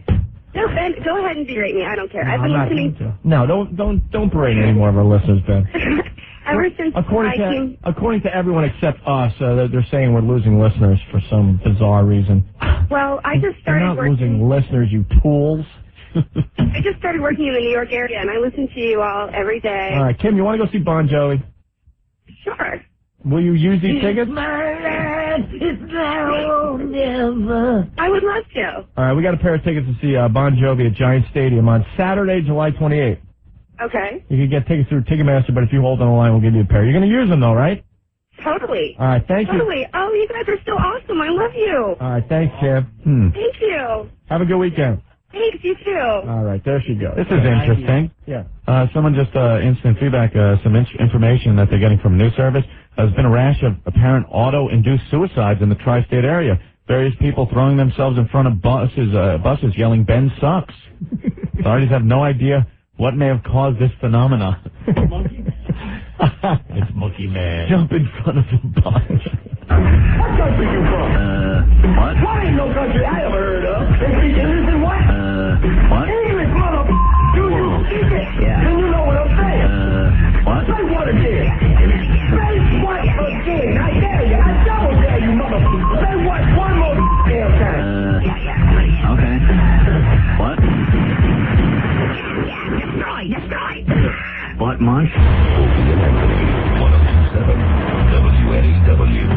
Anthony, look at this. Sam Adams. What could we possibly say about Sam Adams? If you don't think we drink this stuff, go to WNEW.com, click on Opie and Anthony, and see pictures of our office. It's everywhere. You'll see a lot of cases of Sam Adams. We love it. We go back after the show and we drink some Sam's. Oh, look at this. What is that now? All right. It's the summer ale that Stinky just brought in. Oh, God. All right. Give me an opener. Let me open this up. I'll use my bell. I'm pretty good at opening. There we go. Beer with anything. Let me try some summer ale, Opie. You don't have to make the noise. I'll really do it. Don't give Ben a beer. Oh, shut up. Oh, shut up. No, you don't open it like that, Rick. You open it with the bell. Anyone can open any bottle. You grip it. Your pointer finger to the front of the bottle, your thumb to the back. Now, over your pointer finger, where it's wrapped around the bottleneck, very tight and very close to the cap, you wedge anything under. Using your finger as a lever, you then push down as a fulcrum, yes. Ow, and the cap goes right in your face. And you pop it open. There. Try it at home, kids. With your beer. What? Oh. Great joke. Ooh, that was funny. White shorts. Everyone's so angry today. And it's all due to Sam Adams. I'm kidding, of course. You watch how much nicer Ben gets after a couple of Sams. But then you got to stop him. Sam Adams, it's a world-class beer, and it's won quite a few awards, Opie, at the Helsinki Beer Festival, Beer of the Year, 5 gold medals in New Zealand, and 2 gold medals at the International Beer Competition in London. Sam sold in 19 countries around the world. It's won more than 200 international awards in the last 2.5 years, more than any other beer on the planet, and more than any other beer in history. Sam Adams. Catch the best of Opie and Anthony. Saturdays, 11 to 3. 1027 WNEW. Drudge Jr. wants in for a minute here. Hey, guys. Drudge Jr., what's going on? I have a very big exclusive. An exclusive, Opie. Yes. Breaking news from Drudge Jr., our roving reporter who actually said that I was going to sign with Comedy World Network. Was that it? Yes. And a mere month later, Comedy World was bankrupt and no more. Well, this is almost as big, except it's true. The last thing you printed was false. Yes. Okay, what do you got, Drudge? Well, I think it's no secret that the sports guys are in a lot of trouble. Wait. Why do you say that? Well, they have pretty low ratings. Right. Last rated show, right? The whole place has low ratings, Drudge Jr. Right. Well, them especially. So, okay, all right. They're going to be fired if they don't get their million listeners. What? And they're going to be replaced by a Southern show called John Boy and Billy. Oh, my God, you could not be further from the truth. Come on, what are you talking about? That's so true. I got that from a news source at your station. Who is the source at our station? You know something? They're joking with you then and trying to feed you false information. John Boy and Billy, they do like a good old boy show. Yeah, they talk about like NASCAR racing, and it's very Southern-oriented and wouldn't really play in New York. They're bringing it to the south, the north. No. Oh, they're coming to New York. The south. No, to the they're north. going to... Well, I don't know. Maybe. Drudge, do you check anything anyone tells you, or do you just print it as it's news? I called the guys in North Carolina, and they said we can't talk about it. Yeah, what radio guy's going to deny that they're going to be on in New York? Right. Of course you're going to want that rumor around if somebody puts it out there, but Drudge Jr., you can guarantee that's not happening. Here's your source, Opie and Anthony. We're saying it's guaranteed that is not happening. That's right. How do you know that? Well, because we would have been told. Drudge Jr., what's the word on the street about us? About you? About us, our show. What rumors have you heard about this very program? And well, if you don't get your ratings back up, you're probably not going to be syndicated. Our ratings are fine. Well, you lost a lot of listeners. No, we didn't. With that Ben thing. With the Ben thing? What do you mean with the Ben thing? That was just a funny joke from Drudge Jr. Oh, wow, that's good. No, Drudge Jr., our ratings are fine, and we're going to be syndicated. Yeah, I wouldn't worry about that. All right? All right, if you say so.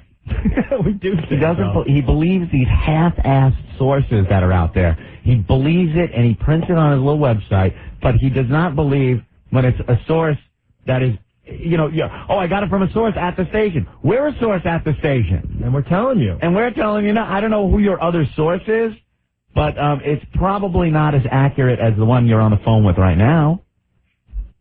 Well, you don't know that for sure. No, we do. That's what I'm telling you. We do know that for sure. Does this help your story any? Getting this side of it? I can say that Opie and Anthony deny it.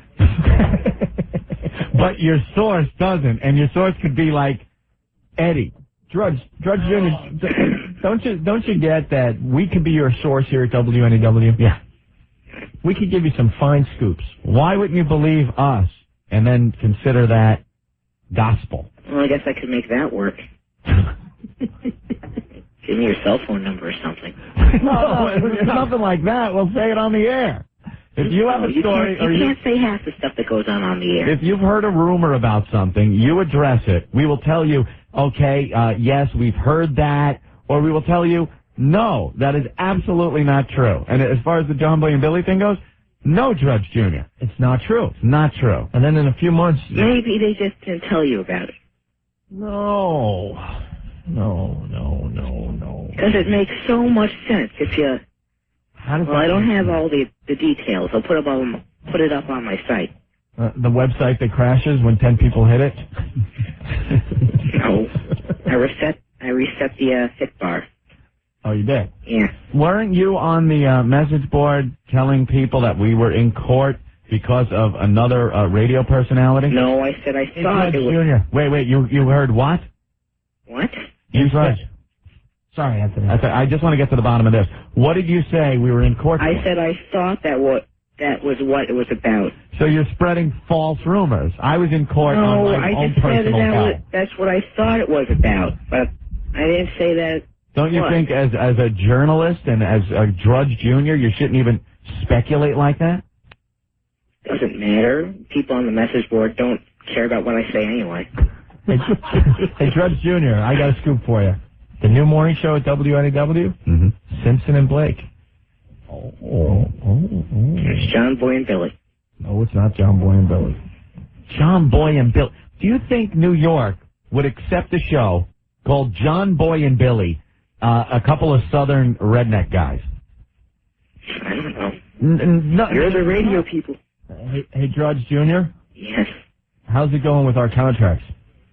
Yeah, have you heard anything about that? Oh, I can't get any information on that. Why can't you give any information on that? Nobody's talking to me.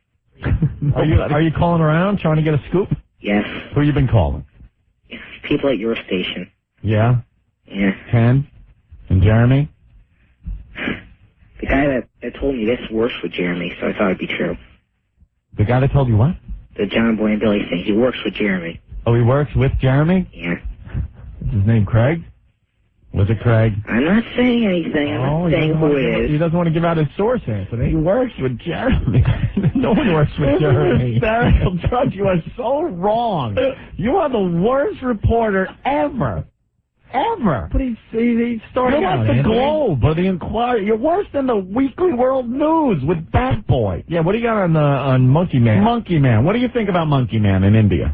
Probably just some guy with a beard. Did you get a source to tell you that? Well, I know that the original pictures of him was just a guy with a beard that liked to bite people. And then it evolved into an alien monkey that has 3 bulbs on his chest. The guy with the beard that likes to bite people is our own Ken Stevens. Right. All right, Drudge Jr. Keep working on those scoops, okay? Not the worst reporter ever. You are the worst reporter ever. I think you're pretty cool. Because you're only, what, like 14, 15? 13. What? 13. 13. And next time we're in court, you can report that it's because we're there for a libel suit against Drudge Jr. Okay. DrudgeJr.homestead.com. All right. Thank you, Drudge. Right. Thank you very much. There he goes. Drudge Jr. with another scoop. His accuracy is 0. I mean, the guy has not hit one thing even close. Anthony's in negotiations with Comedy World Net Radio over the internet thing. A month later, it goes under. I've never even heard it. The first time I heard of it was from Drudge Jr. telling me I'm negotiating with them. Oh, my good God. Scott, what's going on? You really got to ask yourself, who's worse in accuracy, Spaz or Drudge Jr.? Can we really tell which one's worse? I don't know. They're pretty both bad. My God. Drudge Jr. has a brain, though. I also wanted to say that I'm a underground listener from Richmond, and where the John Boy and Billy show is on, and holy cow, I can't believe that he even thought that would happen. That show is so terrible. It's very regional, let's say. Yeah. What I wanted to know is, if you sign or resign, whatever's going on with that, what are you guys going to do with all of the tons of alcohol that is in that studio? You're not going to be able to drink it by June. One big so you party. think that when you sign, you're just going to be like, all right, well, now that your honeymoon is over, you got to get rid of it all. Yeah, that kind of sucks, because then they're going to be like, after we sign, well, if we do. Or then the night before, it's just going to be an all-night binge. We got to get rid of it all. Come on. Get the funnel out. Keep them guessing, Opie. Of course. All right, guys. Take it easy. All right, Scott. Thank Bye. you. All right. Very good. John Boy and Billy checking in. Drudge Jr. misunderstood. We're in negotiations with Comedy World Radio. Hey, let's go to the FU line. How's that sound? All right. I don't know where we're... right there, or I hit it? No, I got to start over. Hold on. Hold on. Now go. Thanks for calling, and this is the Opie and Anthony FU Friday line. I want to send an SU out to Opie and Anthony for canceling their sticker stop across county. Me and my friends waited there for 2 hours. Thanks a lot. Douchebag. Next message. All you rich bastards who rent my limo and don't bother to tip the driver, well, you can all go yourselves. I'll drop you at the airport, but you better be careful, because if you take a drink from them glasses, I haven't washed those glasses in 2 effing years. So, you people. I'd probably in your luggage as soon as you turn your back. F all of you. You tip your driver, you cheap suckers. Next message. Yeah, this is Amanda. I just want to give a big F you to all those people who don't wear underarm deodorant on the bus. They're sitting, having smell of crap. F you. Next message. I want to give a big F you to my effing company, you stupid mother effer S-head, Tommy Leftist, Pingo bastard, quitting and firing everybody just like that. F you. End of message. Opie. I'm the dick. Anthony. Yeah, well, I'm an ass. The Opie and Anthony Show. I would have rather watched my grandparents give oral pleasure to each other. Oh, 102.7 WNEW. It's the O&A Show, 212-757-1027. A little taste of Gravity Kills Tilt Day on the O&A Show.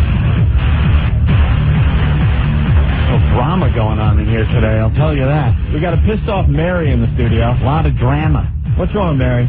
I am not Psycho Mark's girlfriend. I am not a girl or a whore he picks up on his road show. So if that's what he thinks, he can go F himself. Wow. Wait, what happened? What happened? I need a background on this because I left. I know nothing. Well, apparently I was wowing everybody and I was his girlfriend last night, so... Wait a minute. What happened? Run me through it.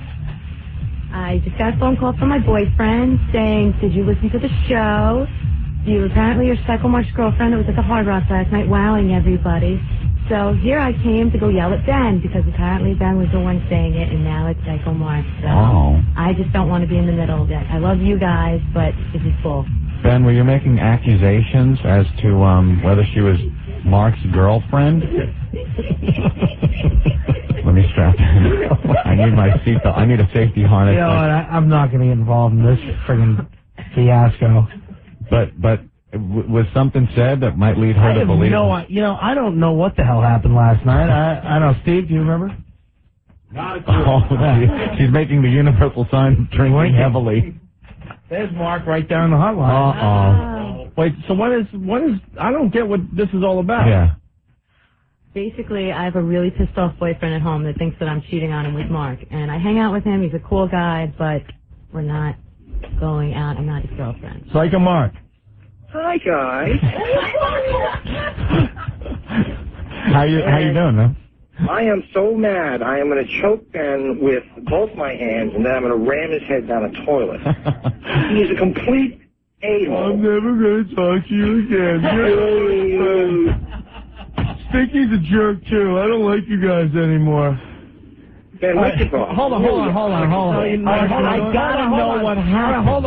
Hold on, because we have a brand new audience here because work just ended. Ben is getting yelled at. Ben is still drunk. He was out all night drinking. He had 2 hours sleep. Psycho Mark is really pissed at him. He doesn't want to talk to him ever again. And No, you know what? I'm not gonna rail Psycho Mark, what's going on? What happened? Well, no, I get it. I mean, first of all, Ben called me 75 times last night. Oh, shut up, Dick. Oh, I'm never going to talk to you again. Did Opie get on the phone? You kissed his ass last night. Like, Opie, get me back on the show. Oh, man.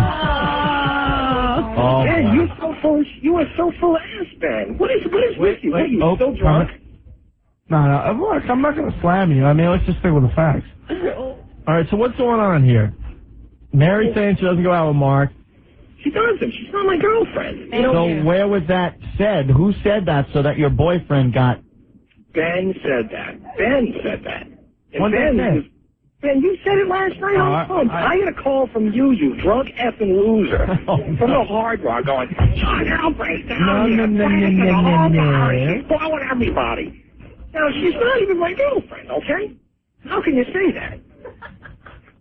Ben, comment? I don't know. I know that we played a little gag on you, and you took it way too seriously. It was a little joke where Stinky was like... No, because it went a little farther than just a joke. You called me and told me you would never talk to me again. Because you're a complete asshole when you're drunk. What's the Stinky factor here? Yo, How did Stinky get dragged into this drunken... What does Stinky have to do with this? I was used as the jealousy factor. What do you mean? We were telling them that, Mary was flashing everyone, and she was going to go home with me and stuff. Yeah, and but why would Mark care about that if Mary's not his girlfriend? Good question, Opie. God damn. Let me explain something, all right? Yes, Mark? If I ever called Ben and ever said anything about him with a girl or his girlfriend, he would pummel me with a goddamn hammer. But that's not even a question here, because you said you and Mary have nothing going on, so it's no big deal. Right. No, all right. What pissed me off was Ben being belligerently drunk, and they just can't take it. And then I'm never going to talk to you again. You're no longer my friend. No, Ben, you're out of control. No, Mark, you're a wuss. I'm the wuss. Why am I the wuss? Mark, you called me and left me a message. God damn it, I wish I saved it. You go, I will never talk to you again. You're no longer my friend. I'll never talk to you again. And Stinky is a loser, and I'll never talk to him again. All right? You ever left that did. Hold on. I was waiting for an F word. All right. Calm down, everybody. Calm down. But why is Mark so pissed off? Full-blown alcoholic. You're a full-blown alcoholic, okay? You need help. Coming from Mark, that's not a compliment. I should know. I'm one too. Jesus Christ. I mean, don't you think one would be able to tell the other? Oh, Ben, you're out of control. Dude, you took this joke way too serious last night. In fact, Mary told me you left a very nasty message for her as well. That was a completely separate thing and none of your business. She just told us off the air. She still has it. What's hers? She just said she still has I it. don't like getting an attitude, that's all. And your boyfriend's pissed now. Oh, yeah, now I have to go home and deal with this. All right, can we stop the cursing? Let's watch the cursing. All right, so now you got to go home and deal with this trash. Believe it or not, we're doing a radio the crap show. that happens when Ben drinks. Oh, dude. Ben, Mark, you are.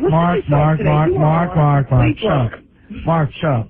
Says you called, and then when Opie got on the phone, your tune changed so fast. Oh, please get me back.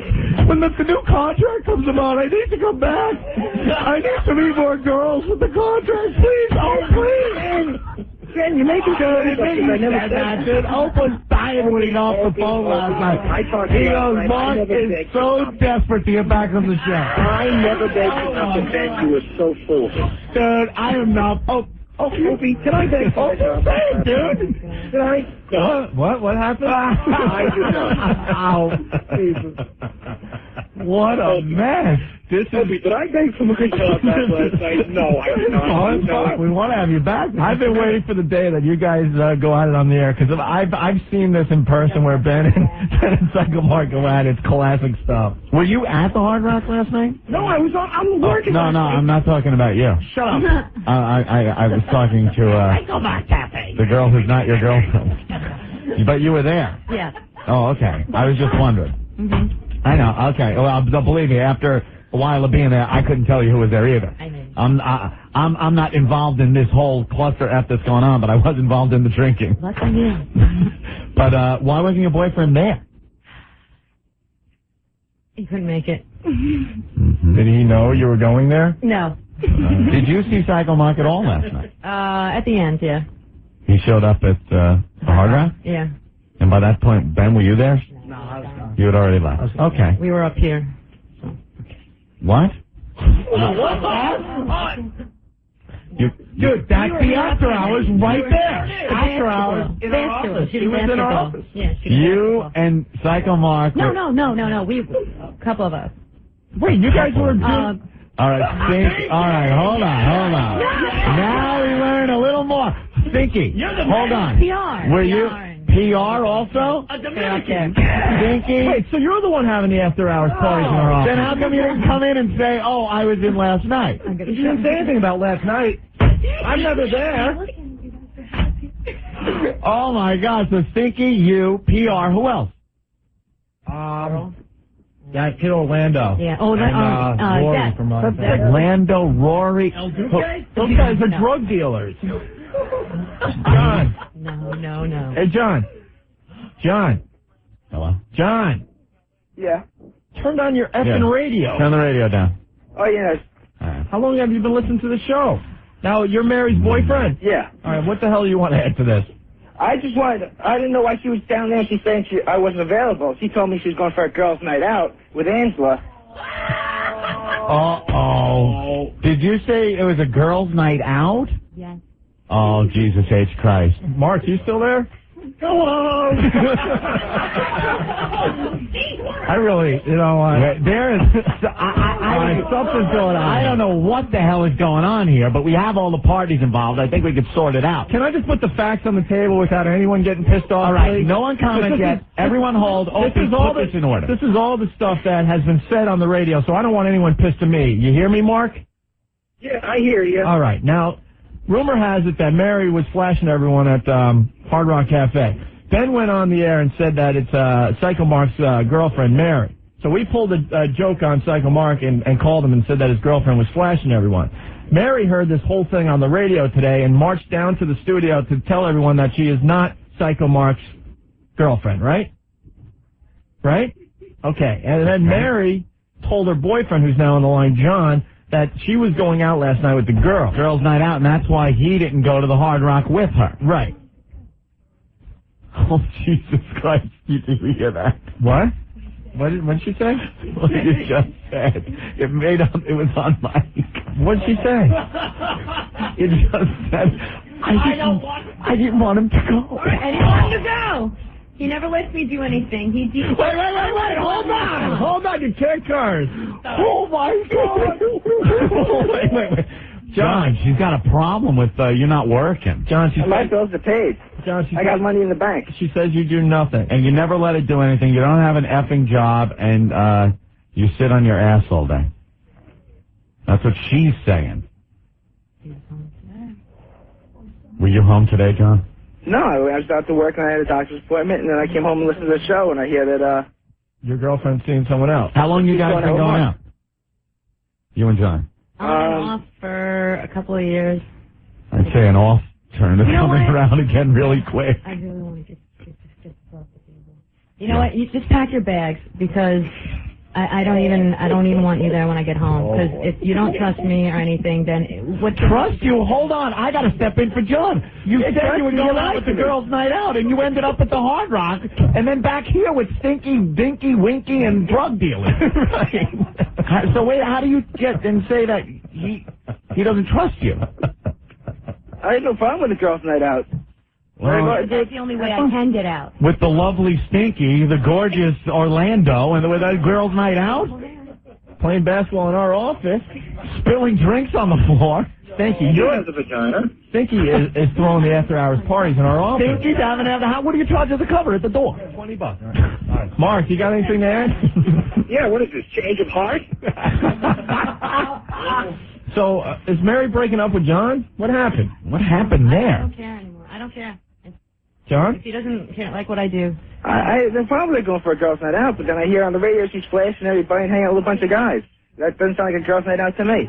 Were you flashing at all? Yeah, I did Oh, okay. because I'm gonna, because that's what WOW is.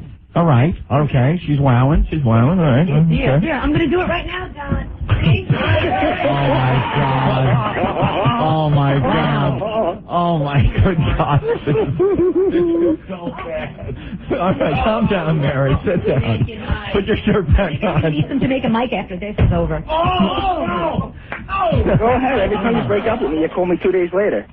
Whatever, I don't care. If you're gonna be a What happened? I crybaby, don't just feel go any- home. what happened? I feel like a Jamaican Mike here. Jamaican Mike, she wants to get some of you. Oh, you want to get some of me? Yeah, maybe just things aren't a going well tip. for me right now. Her boyfriend John's on the phone, but she just broke up, and now she's wow, going right for it. You chicks, Jesus Christ! Oh, who is that?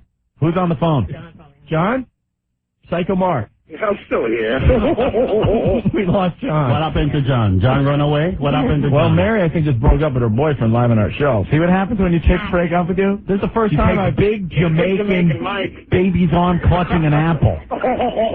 And I'm ready. This is the first time that Psycho Mark's been speechless. Mark, you didn't say a word. That was What am I going to possibly add to this cluster house?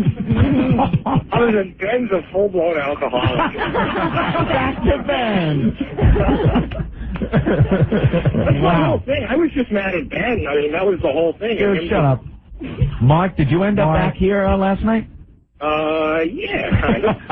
Opie, please get me back on the show. I need it. So, Mark, what time did you get home last night, Mary? What time did it? 2. 2? This afternoon? No, 2. Okay. I'm just wondering. Hey, Psycho Mark, so you're not banging Mary, right? No. All right. All right. Oh, boy. I think we're done. Psycho Mark, you ain't big enough. Oh, you give a little high five there to Jamaican Mike. Next to Mike. I mean, please, what am I going to do? And isn't that cool, what Mike used to high five her with? So Mary, do you have a Looks like problem? a scene on an anaconda. Does Mary have a problem with Psycho Mark now? No, just, I'm not his girlfriend. That's all. Now, my girlfriend, is that in the Bill Clinton way? Are we talking? Is there anything between you two that... No, he's just a good friend. Just a good friend. Good friend and a hookup. A hookup? Oh, okay. A hookup. AK-47. There you go. See, now everyone, if only asked that simple question, everything would have all been answered. So bad. Ben, I'm going to knock your teeth out because you're an alcoholic. I love you, Ben. I'll talk to you later. I hope you hire me back. Wait. Ben has something to say. No, it's all right.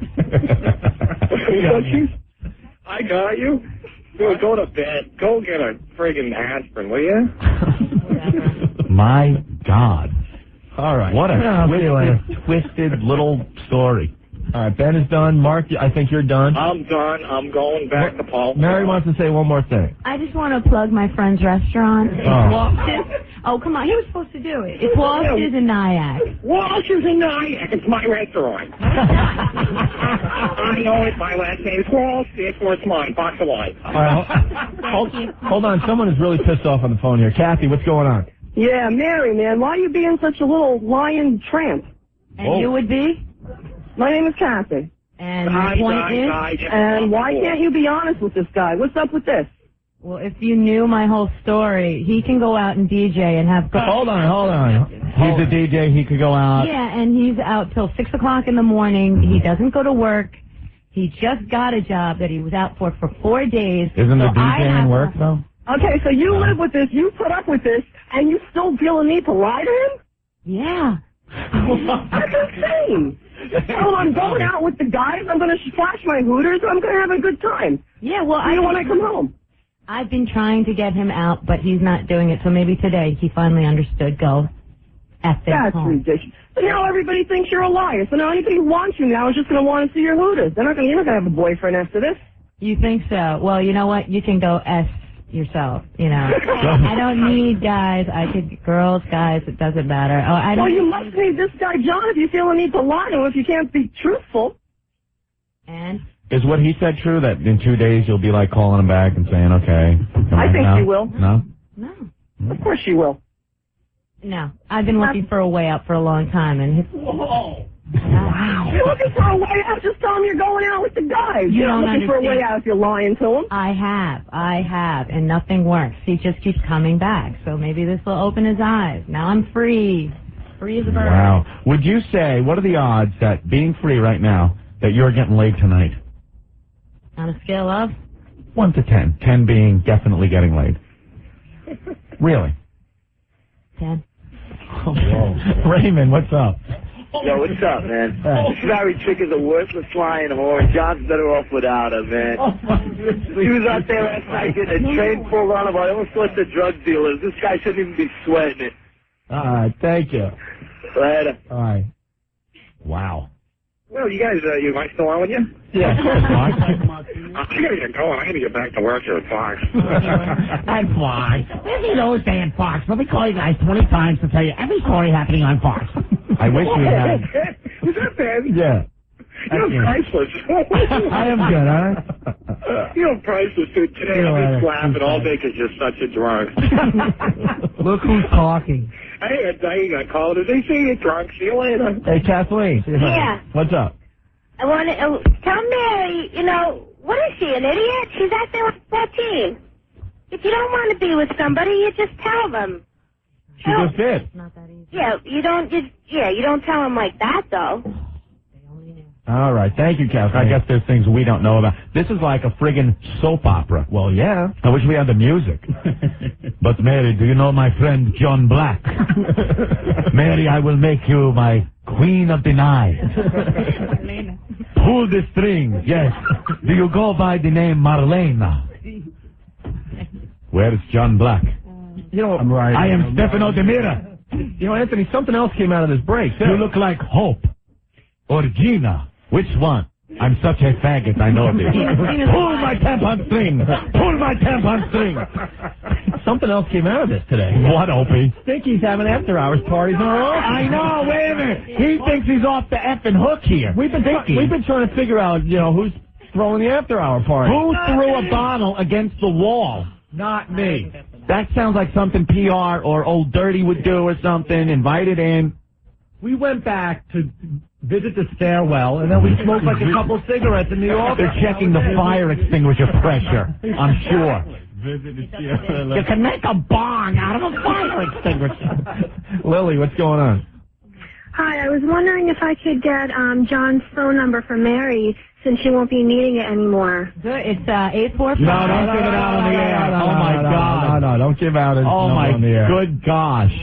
If you want it, no, she'll give it to you off the air. Hold on. All right, thank you. Because I think John should be able to get laid tonight, too. Because I just hate the idea, because girls, it's so easy. You break up, that night you go to a bar, you're getting effed. For a guy, it's like, oh, I broke up. Okay, I'm going to show her. I'm going to get effed. You go home that night and you're cranking it because it didn't work out at the bar. All right, let's move on. Thank you, Mary. That was a lot of fun. Mary, I'm glad we could help your relationship out. Thank you, now that you broke up. Thanks. Unbelievable. And Jamaican Mike, maybe you want to trade numbers or something. For John. For John. Wasn't doing a good job. All right. Wow. I'm just making it worse. Let me tell you something, Mary. If you sleep with a Jamaican Mike, you're going to be walking like I was walking after I had that pizza crap today at 3 o'clock. With your ass cheeks together, limping. Hold on, Brian has something? Brian, yeah. Brian. Yeah, you got the whole gang. What's up? That girl, I'm John's friend, she doesn't really know me too well. She is such a pig. You go to a bar with her, you get from it. She's been cheating on John for so long already. Disgusting. How do you know her? I don't know too well. I just know that she's... So then how do you know what she's doing? I hear some things about her. You but I'm hear trying to pick up a John a little bit, you know. All right, Brian, thank you. But thanks. He's full of us. All right. I know. But the stinky after-hours parties are just like... Because we're wondering... And then, Stinky, you gotta listen here. We're talking about it just before. The beginning of the show, we're talking about someone's having after-hour parties in the office. You didn't come in and say, hey, I was in there last night? I did. I came in here and I was raising my hand. No, you didn't. No, Stinky. I'll admit it. I went and we hung out in the office. All right, but when we were talking about it, you didn't come in and go, I was in there last night. Because we didn't spill beer on... No, but we were asking who was in there after hours, and you didn't say anything. No one referred to last night. All right. Come on, Stinky, you're lying. Come on. I really don't go there and hang out every night. Okay. We have to take a break. Let's go to the FU line. Wow. It is FU Friday, obviously. Yeah. Hit it. Thanks for calling. And this is the Opie and Anthony FU Friday line. I would like to give an FU out to all of you motherfuckers on the New York subway station that think you are hot, but in reality are a bunch of mongoloids. Next message. Yeah, I'd like to send a big stinking FU out there to all those Middlesex County Indian women driving around in full garb, no taller than 4 feet tall, driving their cars, holding up traffic, not stopping for stop signs, not using their directionals.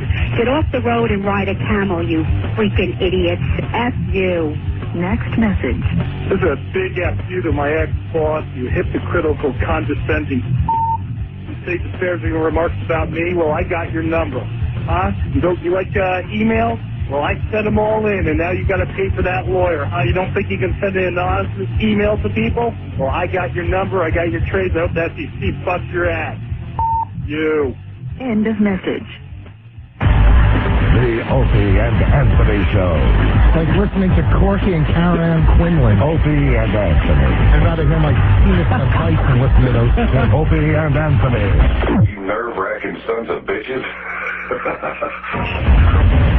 1027 WNEW.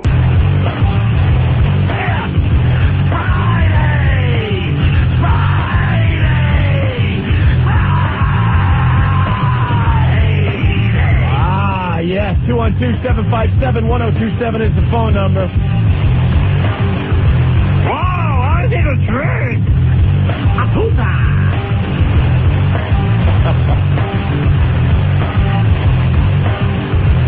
Yeah, we've recognized the fact that we all have problems. I hate this place. All right, anyone else want to break up with anyone today? Man, that went horribly wrong. I don't know. I thought Mary came in here to tell everyone that she's not Psycho Mark's girlfriend. Girlfriend, because she has a boyfriend, and her boyfriend was pissed. And now she doesn't have a boyfriend. It ends with her breaking up with I think you're lying, scumbag. With her boyfriend. All right, we got to move on. George, what's up? Hey, man, it's time for an intervention. Yeah? It's time you guys realize, the first step in the program says if you're powerless over alcohol and your lives have become unmanageable. I looked at those pictures on the website. You guys need help. Yeah, there's pictures of our office on the website.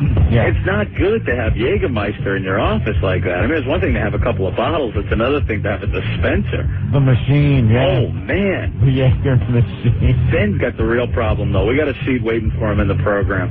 Hey, Ben's very mellow right now, so let's keep it that way. Yeah. Don't get them all riled up again. No, send him over. We'll send him back 30 days later. He'll be a new man. Yeah, sure he will. All right, thank you. Thanks, guys. I like the pissed off Ben. Yeah, it's a great new character. Oh, no, here he comes. I know you'll appreciate this. Do you guys notice the little call we got off air?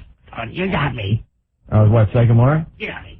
Psycho Mark called up off the air. Ben takes it. The first thing he goes is, what the F do you want? Using all the proper words, not letters. And then I guess Psycho Mark was saying something. Ben's listening, and then he just goes, F you. And again, using the real words. You don't understand it. Mark and I are actually really good friends, and this is all for good radio. Yeah. I've seen this stuff happen when there was no mics around. It's hysterical. All right. Is it too much? I'm exhausted from that. This is... What? What happened? Line 7. Let's go to Serge. Serge, what's going on? Yeah, I work at Shea Stadium, and I was just watching the Mets take batting practice, and Taz decided to join him and swing a couple of pitches, and he sucked. He was pathetic. He missed everything. Wait, Taz is from the WWF. He was in here earlier. He's throwing out the first pitch at the Mets game tonight. Yeah. But he took some batting practice. Yeah, he took batting practice, and literally he got one ball past the pitcher's mound. Like, you can hear everything, I'm sure, right now. Do you see him right now? Pathetic. Is he in view? Excuse me? Can you see him right now? No, he walked off. He's in the Mets dugout taking pictures and all that crap. Oh, we got to get him. We got to get Taz on the phone now. What's the number of the Mets dugout? We got to get him on the phone because it's embarrassing. He missed everything, literally. Whoever has a cell phone, well, no one's listening to us at the game. Duh. I know. We need to get Taz back on the air today. Yeah, somebody from WWF, maybe they have his cell number. At some point, get in touch with Taz, have him call us, because we want to rag him for not being able to hit a ball out of the infield. All right, Serge, thanks for that. That always looks sad when there's like a big guy and he can't hit. It's like swinging a hammer at the fair trying to ring the bell and it goes up to limp D. It's like really sad. Limp D. Don't forget pay-per-view this Sunday, Anthony. Yes, of course. Of course. Of course. We were talking about that a lot earlier in the show. Yes, with a couple of weeks ago we were talking about the egg shooting lady. Yeah. I found the audio from the egg shooting lady. Oh, we wanted to run through this. Yeah, we had a woman come in and say she said she could shoot eggs out of her most intimate of areas and get some range on it. So we set up a tarp and marked it off like a football field. And she did it. And we took batting practice. We swung a wiffle ball bat at a few of the eggs that she fired out, like a little pitching machine. And we also had Blind Dave try to catch the eggs in an Easter basket. He's legally blind, and she's firing eggs at him. Yeah, it came up on the show a couple weeks ago. I said I would try to find it. We got it. Well, yeah. Make sure Craig doesn't dump out of this. So we don't know where the eggs are flying out of and things like that. I think we were very cautious about how we were describing it. Matter of fact, the lawyers went over this little bit, and they said it was okay, Craig. There you go. All right? Right. So we go back in time to the O&A archives. Oh, wait, we're going back in time or listening to a stunt? Or a bit? Yeah. Oh. This is how we sounded like a year ago. I thought we were really going back in time for a second. I'm like, Opie, where'd you get this power? I was scared for a minute. Egg shooting. Yes. We are very psyched for today's show. Well, Opie, today is a shining example of the quality radio that has brought us up in the ratings. Of course, today is the egg shooting day. Yes. Dave, the blind guy, is here. He's going to attempt to catch some of the eggs that are being shot out. We got our listeners and everything out there ready for this, Anthony? On our little remote mics now, making our way to the field. I feel like we're on the wide world of sports, Opie. There's Ivory. She's pretty much ready. She's got the table. And what do you guys think of Ivory, huh? All right. She's way down the other end of the field. Wow, the crowd just really getting psyched up for this. All right, hold on. She's in position, Anthony. Yeah, look, she's already loaded up. She's got one in the clip. All right, she's loading, you know what? She's leaning back. Whoa! Oh, wait a minute! 6 feet! Hold on a minute! And that's 8 feet. Wait, it hit just before about 8 feet, Anthony. Whoa! All right, Ivory has reloaded. Oh, that one. Yeah, that one just over 8 feet. About 8 feet, 2 inches, I would say. Ivory's reloading, Anthony. Yeah. We got the blind guy about 6 feet away from ground zero. Okay, here we go. Dave, the blind guy. Oh, yeah! He got it! He got it! Oh, what a day for sports. He's throwing it up in the air. Well, as you can imagine, the blind guy just caught the egg. Well, Mikey, you don't usually get a day in sports like this. Well, you gotta give Dave a lot of credit for catching that one. You know, you gotta give him a lot of credit. I think that pitch was a little low and outside, and he picked up on it. Good eyes. Oh, sorry. Yeah, there you have it. Some of the egg shooting highlights. Yeah. I hope they didn't dump out of that because you don't know where the eggs are coming from, right? No dumps, Rick? Nope. Oh, look at us doing radio the right way. Nicey nice. I'm over here now. Hey, Steve, you doing all right? No. I now heard that you had a problem with the guy that was buying everyone shots. There was a guy there last night that bought like $500 worth of shots and drinks for everybody. I had no problem with anybody who bought $500. Well, that's what happened. He bought you a shot, and then he goes, "Hey, Foundry music sucks." Like he's joking. You get in his face like you're going to kick his ass. Wow. What? And you're like, what? Like that looked like, uh-oh. And then you were informed that, hey, no, the guy's been buying everyone shots. Oh. And then you said, okay, and you talked to him for like an hour. Oh, wait, no, that guy. Oh, no, he's real cool. He was real cool. You don't remember the point where he wasn't cool? No, evidently not. All right. I think from what I'm hearing, I threatened to kill several people. That's nice. I have no recollection whatsoever, and as the alcohol poisoning wears off, yeah, I find myself quite tired. Yeah, you look really beat now. Yeah. Everyone does. You going home soon, Steve? I don't know, but I thought I might have a frosty beverage. Yeah, you should. It makes you feel better. Yeah, I think so. Scott, what's going on? Today, Steve? Hey, Scott. Yo. What's up, buddy?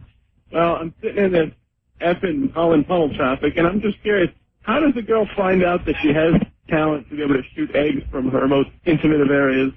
Well, we really don't know. I mean, that girl is a star on the bachelor party circuit. Yeah, how it happened was we found out about it. Somebody called up and described the bachelor party, said there was a girl that did this. We put the word out and said, hey, come on down. We need this.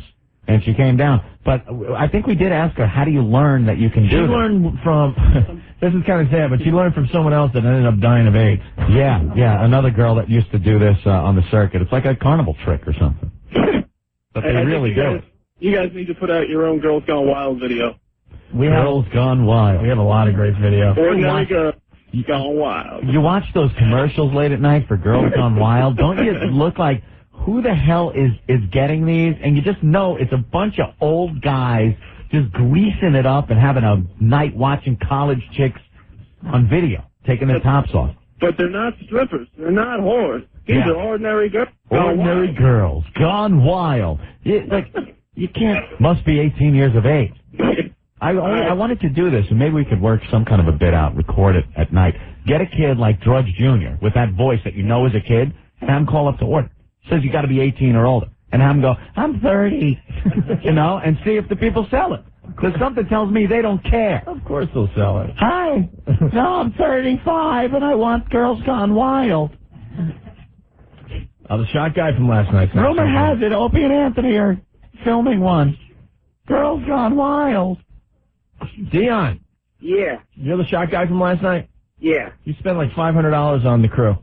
It's all right. You guys are worth it. You guys are good. Well, thank you. That was a fun-filled night. You can't see, but Ben is applauding you, and he's bowing to the phone. Yes. Ben? Yes. You guys are worth it. But I didn't say Foundry, was bad or anything. I said the original one was a lot easier to navigate. Oh. This one, you need another college degree to get through. It's ridiculous. And then did Steve then get in your face? No, he looked at me shocked. Like, he just started, coming on at me. Like, did you see it recently? Did you see it recently? Oh, this is... Okay, now I remember this. Yeah, I do.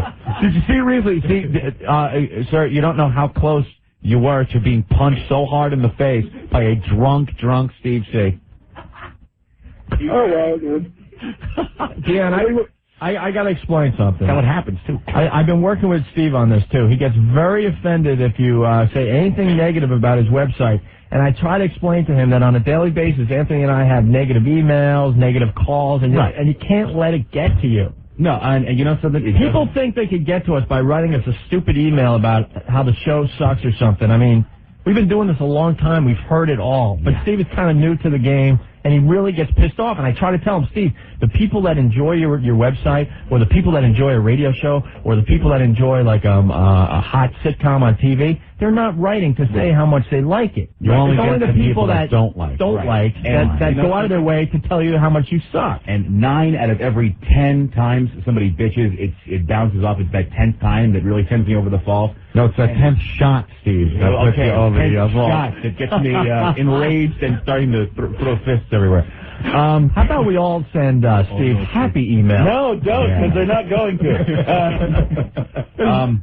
No, this guy, the reason I asked him was because this latest incarnation of the website that Jeff and I put together is modeled after websites that children can navigate. So I was very curious to see if he had seen that one. And that's where the confusion yeah, because the other website was a little complicated. I was navigating. I was trying to find a video one day, and I actually sent a satellite out of orbit because I didn't know what I was doing. NASA has contacted us about that, and we fixed it. So all right. It's definitely better now. It's definitely better now. Yes. Thank you, Dion. Thanks for all the booze, too. You guys appreciate it. All right, cool. He's responsible for a lot of the crap that's going on today. Let's hit John up here. John, what's going on? How you doing? Pretty good, John. Yeah, I was wondering, with your contract negotiations, are you trying to get the Prince CD out to the people? That old gag. Yeah, we tried to put out a CD like 2 years ago. I've given up on the Cringe CD. I've given up on syndication. I've given up on this radio That station. explains why the drinking you're doing. Yeah. Oh yeah. One more thing. Just tell Steve I heard that they're coming out with a Harry Potter and the Quest of the Foundry Music website there. All right. Thank you, John. Very funny. You know what? God, I just want to say something so bad. Now think before you speak, Opie. Unlike our own Ben. I think I could say this without jeopardizing anything. Okay. We've been here 3 years. Mm-hmm. Now that we have 2 weeks left in our contract. Been here 3 years. Nothing works. Nothing works here. The medication doesn't work. Now that we have 2 weeks left on our contract, all of a sudden they want to talk about putting a CD out and syndicating us and giving us more money. Yeah, now. Like we sat here for 3 years. 3 years. Waiting for the company to, throw us a bone. A bone. We got a bone. Every time I bent over, I felt a big, fat bone. Right up your teeth. I hate this place. The medications don't work. Nothing works here. I've been here for 7 years. For 3 years, nothing. Not one bone thrown our way. Yeah. And they, well, guys, you're a free agent now, so what do you expect? But all of a sudden now everything is coming our way. Mm-hmm. You ain't fooling anyone. I know exactly why that's happening now. There you go. It's unbelievable. For 3 years we begged. We said, look. We got fired from Boston, on the top of our game. Mm-hmm. All of a sudden, we went out like James Dean. Boom, gone. It was a no-brainer to syndicate us back to Boston immediately. We would have been successful from the first day we were at WNEW. 3 years later, 3 effing years later, nothing. 3 years of your life, nothing. And now they're hinting, well, boys, there may be a possibility we can get maybe an hour of your show in Boston. Oh, yeah? Once a week. Not good enough. Better than nothing, Ukshay, Ize, Ukfe, Upye. The hell, we're talking about everything else today. I heard him. I know exactly what he said. It just amazes me. No, it wasn't about you, Ben. It's all right. Paranoia. Was that about me? The paranoia sets in right before the DT. The alcohol poisoning is really messing with the brain cells. Oh, where were they like a year ago? Yeah. They were hiding, man. A year and a half ago. It's got to be said. Still in the office. They were still in the office eating ice cream cones. But we got the new man. A lot of people are checking out the pictures on WNEW.com of our office. And one guy wrote in, he goes, what's going to happen to your office if you guys leave? And, well, the answer is whoever gets it is going to be able to throw one hell of a party. Yeah, big party. That's all mine. All right, well. George, what's going on? Hey, how you guys doing? Hey, man. Pretty good. Everything's come full circle because know how you guys used to do that pregame show for that 3-letter league, football league? XFL, sure. Yeah, the XFL. Well, I'm an ex-XFLer because today was our last day. Oh, really? Yeah, really. What was your part in the whole thing? Well, we actually, I don't want to give away who I am, but we actually met you guys every time we went to do the show. I helped out with the coach a lot.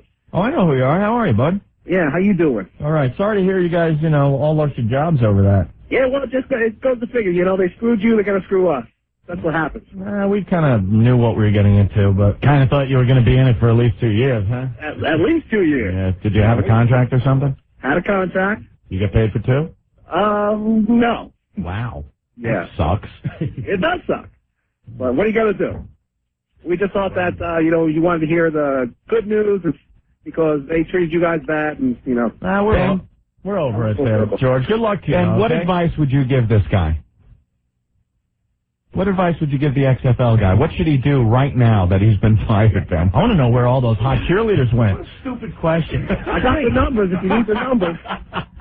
Even Ben's attacking Anthony. No. I mean, it's all good. It's all good. I love him. I love the guy. Hey, George. No. I just wanted you to shake a little bit. You're fired. Somewhere before. That's what pisses Ant and I off. When NBC let us go, I would have loved to sit in front of Vince and have him do that to our face. I would have laughed so hard. All right, George. All right, thanks, guys. Thank you. Wow. Wow, James from Flushing. Were you following us on the streets of New York today? I was just reading that instant feedback, Opie. Interesting. And it didn't come from Drudge Jr. Yeah, I know. Drudge Jr. wished he had that info. Hey, Drudge Jr., James from Flushing knows more than you do. He's a great source. Go to James from Flushing. All right, well. Yeah. Your office looks like the living room at Delta House. That's very, very true. They took the whole bar. What a goddamn mess today's been. But we enjoy our nights out. I gotta say, everyone for the most part gets along. That was all right. Let's take a break here. All right. I just want to say so much. But you know something, Opie? I will now be the voice of reason. Okay? I'm looking at my watch. I'm looking, and it's got a date thing on there. It says the 18th, right? You see it? Mm-hmm. You see it, Opie? Yeah, I see that. Yeah. I think we became free agents today, by the way. 18. Rumor has it we became free agents today. I know. I swear to God. We're days away. Days away. Okay. Days away from things happening. That's all I'm saying. Just things. Like 10 days? And Opie has to shut up about it. No, you're going to look pretty funny when we hook up at the bar in Huntington somewhere after I get done pin knocking and you get done caddying and we hook up for a drink and go, geez, I sure effed that up. Wouldn't be the first time. No, of course not. Bill's Bar in Boston, I think it was. Let me ask Ben. Ben, what should I do? Oh, I don't know. I mean, what? At this point, who the hell cares? Let's just break. That's a Jaeger machine in the back. That's not the solution to everything, Ben. You'll learn that. In a few more years, you'll learn that. Ben, go drinking. Get a six-pack and go drinking. I don't know. Let Mike show his... I don't know. I don't know. At this point, please don't ask me any questions. You're drunk, man. Yeah, having a hard time. All right, we should take a break, huh? All right, man.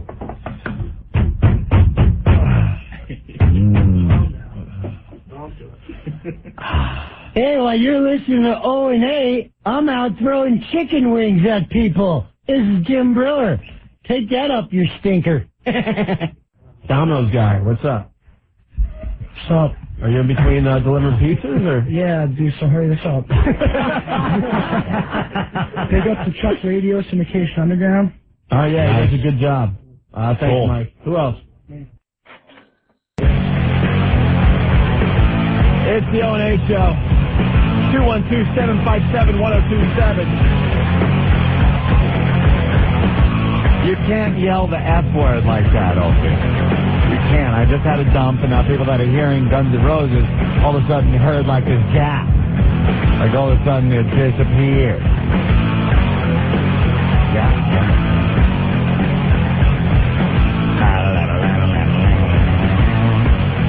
You're insane. Otto. What's up? What's up, Otto from Otto and George? Hold so long, I forgot who I was calling. Like the E channel. Hey, how are you, man? I'm good. I'm in Andover, Massachusetts. Andover, yeah. Is that your old stomping ground or nearby? Oh, yeah. Oh, yeah. Oh, it sucks up here. There's no drugs. There's nothing to eat after 10 o'clock. Yeah. After, like, pine cones. It sucks. Dice was here a couple of weeks ago. It's nice to know his career is also in the crapper. What's going on? We're just ranting and raving today. Half the staff is hungover. Oh, yeah? Yeah, the other half doesn't want to be here anymore. Pretty rough night last night. Oh, yeah? Where'd you guys go? We had a little party with our listeners at the Hard Rock Cafe. Nice. A lot of people, all right off the bat, saw Otto and George, the funniest thing I've ever seen. Really? Yeah. Thanks a lot. Thanks for helping sell out Rascals. It was a great night. Buffo. Oh, nice. It was Buffo. Buffo. Yeah. Nice. We just wrapped American Dummy. I shot with Norton on Wednesday, so that's finished. Oh, cool. That was good. We did that. Right. And the Stress Factory's calling me to do a phone in. They go, it's a little light for the second show. I mean, The Sopranos is on. So we're thinking of actually murdering a waiter on stage.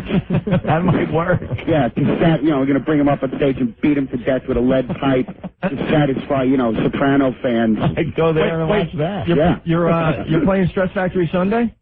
Yeah. You know what you should do is just get a large screen TV and just promise everyone that you'll show The Sopranos. That's what I want to be doing. I don't want to work. Let's show the season. Season finale. Yeah. This guy, Vinny Brandon and his wife Pam love money so much they call me everywhere. I could be having surgery and they'd be bothering me for these plugs. Isn't that nice? Annoying.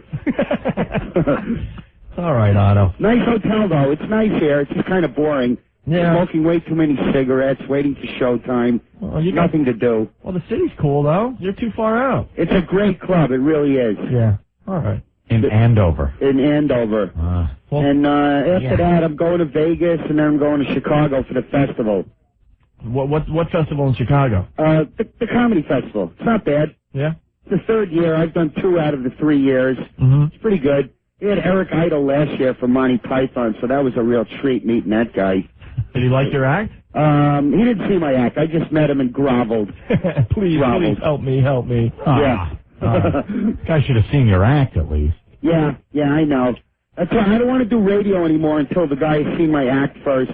That was what happened with Man Cow. I finally realized he just saw a guy with a puppet, and he probably thought I was just some idiot, And it's better if they see my act first, and they think they respect me a little bit, Yeah, you're not just some goofy puppet guy. They have a hard-on for anybody with a puppet. So I figure, he was kind of right. He probably thought I was lame. Nah. But he's still a douche. No, most you guys are fantastic. Well, tell the company, because they don't think so. You gotta wait for your contract to end for them to start taking your ass. That's good. That's how it'll make us happy, sure. Definitely. All right, Otto. You guys are great. Thank you. Have a good weekend. Stress Factory Sunday if you want to see Otto and George. Yeah, come on, guys. It's right near Staten Island. All right, Otto. Okay. Thank you. Thank you. All right. Bye. All right, well, did you hear that story that he was telling that David Copperfield actually is getting his own George? Like, he's getting a new George made. It's going to cost, how much did he say? Well, I forgot. Something like $10,000. $10,000 for a new George, because the old George it's getting old. And he's got this, the guy that made the original George is dead. So he's going to this guy, he's like the master of puppets. Like, he's like the guy. So, he's having one made up, and then David Copperfield is a huge fan of Otto and George. And he told Otto, make 2, because I want one. And, yeah, he's having one made, and it's going to be like in David Copperfield's house. That's a little weird. A little creepy. Yeah, George, you suck it. Where's Claudia Schiffer, you faggot? And then he'll start running around the house. I know you're a faggot. Make yourself disappear, get in a coffin, you faggot. Hey, guys. How do you lose quarter your shit for that piece of ass? Faggot! You Siegfried and Roy wannabe faggot. Pulsar! Mitch, what's going on? Hey, Mitch, what's up? Mitch, speak or we will hang up on you. Mitch, whoever you are. He goes, hey, man, I'm going to be on. Hold on. Hey, hold on, I'm going to be on. No, you're not. Hey, Mitch. Oh, my God, get me something. Easy, Opie, easy. Hello? Hi, how you doing? Hello? Why didn't you answer when we said hello for 8 times? I apologize because I had to go away and get my little... Pulling a string! He's gone. Hey, we haven't played that sweeper in a while with that guy. Do you know where it is? The guy that wouldn't answer to his name? Ray, what's going on? Are your negotiations at 60% yet? I don't know. 60%? Please. I don't know. No. We can't talk about anything with negotiations anyway. Thank you, Ray. All right, thanks. All right.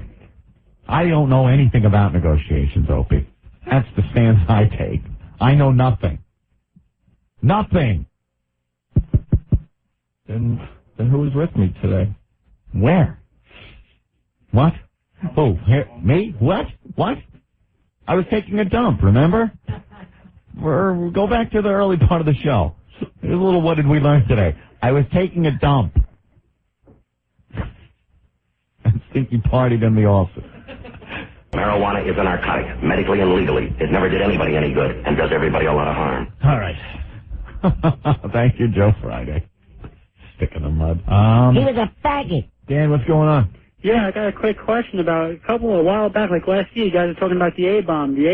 Are we going to see this A-bomb before you guys quit, retire, move on, or get promoted? Who says we're quitting? The A-bomb. We did the A-bomb already. We did the A-bomb. Oh, I thought it was going to be like bigger and huger. What? Do you know what the A-bomb was? Getting the C word on live TV is not huge? No, I thought you guys were going to do like a vengeance thing. No, the A-bomb. Oh, my God, Opie. All right, thank you. He doesn't know. It's all right. It's okay. It's all right. The C word's the A-bomb. The C word's the A-bomb. And it was on live TV. Opie, are you okay? I see you got your head down, you're rubbing your eyes, you're shaking it, you're like, oh, my God. I just want to go on record and say that I'm not hungover today. I have other problems. You had a beer? I had a beer and a shot. That's how much of a wimp I am. I want to talk so bad, and it's killing me. Well, effing killing me. It's in everyone's best interest at this point, Opie, that you utche, eve, ukfe, upye. Right? You understand plain English? Let me see what Ben wants to do. Ben wants to... No, Ben... I don't want to talk. He's just... I don't want to talk. You have a beer, Ben? Did you have one? Drink with me, man. What's the matter with you? You're losing it. You're not cool anymore.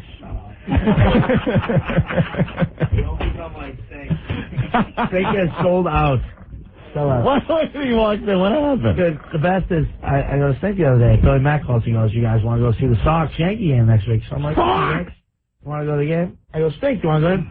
Oh, I don't know. I got a bar night the next night. You know what happened the last time. Dude, you and Billy Mack are sicko. Yeah, Billy Mack's worse than Ben. It's like I didn't want to drink that much. You'd beat me up or something, probably.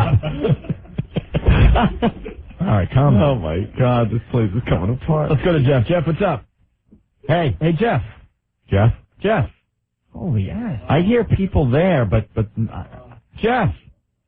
But they don't answer. I hear like a rocking chair going on in the background. It's a creaking noise. Jeff. Do you hear that? Or maybe he fell asleep and he's snoring. Jeff. Hello? Oh, my God. Hello? Jeff. Jeff, are you on the phone? Jeff. Hello? Jeff. I think he's sleeping. Jeff? Jeff? He's sleeping. Dude, he fell asleep. Listen. Listen close.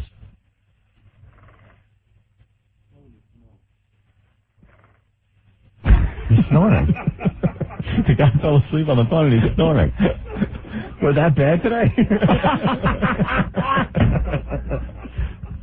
Oh, I gotta hear this. Wait.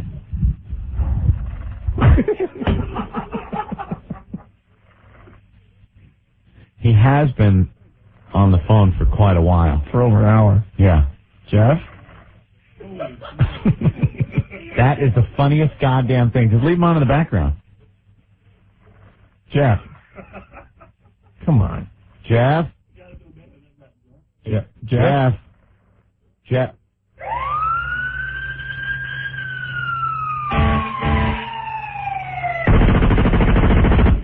Jeff? Jeff?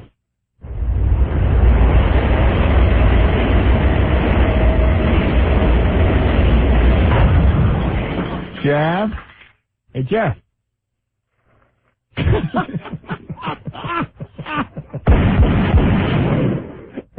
This guy can sleep. Jeff? Jeff? Jeff? Wake up!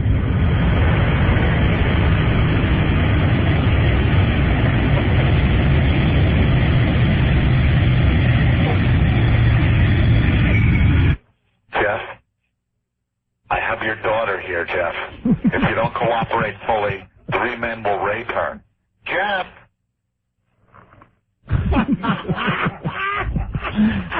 Jeff! Was Jeff at the Hard Rock last night? Hey, Jeff. Because he's doing what all of us here want to do right now. Jeff. Jeff. Jeff. Jeff, Jeff, Jeff, I hear you stirring. Jeff, Jeff, Jeff. Jeff, Jeff, Jeff. Truck just went through your house, Jeff. Jeff, wake up. Jeff. For the love of God. You're killing us. I love this guy. Hey, Jeff. Jeff. Nothing's waking him up. Oh, Jeff. Jeff. Jeff. Jeff. All right, we'll put him on hold for a while. Oh, yes.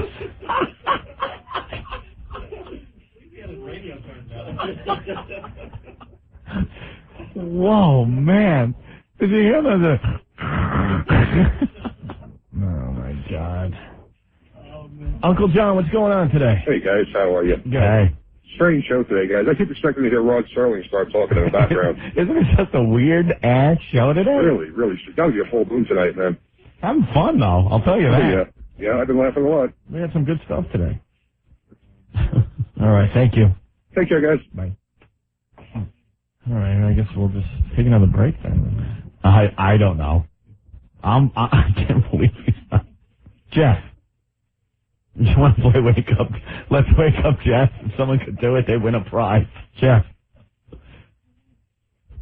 right, hold on. Let me put, David. David. Yeah. What's up? Yeah, I wanted to play a new game. Okay. Let's wake Jeff up. Yeah, you're on the line. Try? You're on line with the sleeping Jeff. Go ahead. Can I try? Jeff! Wake up, you idiot!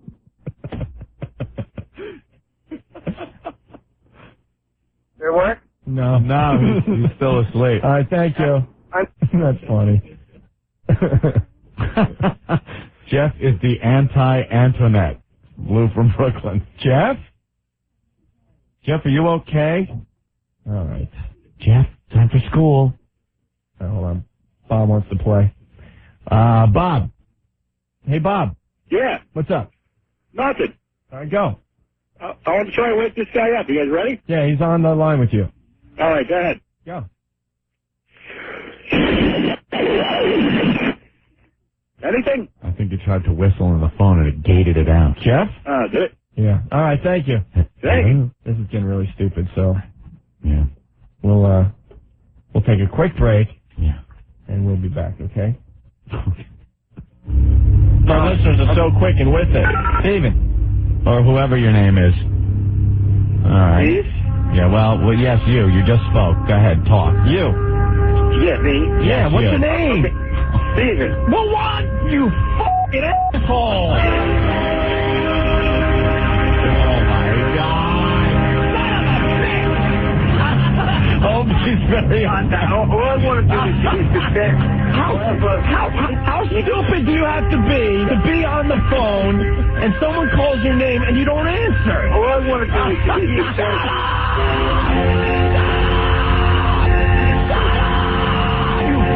Get asshole! Get asshole!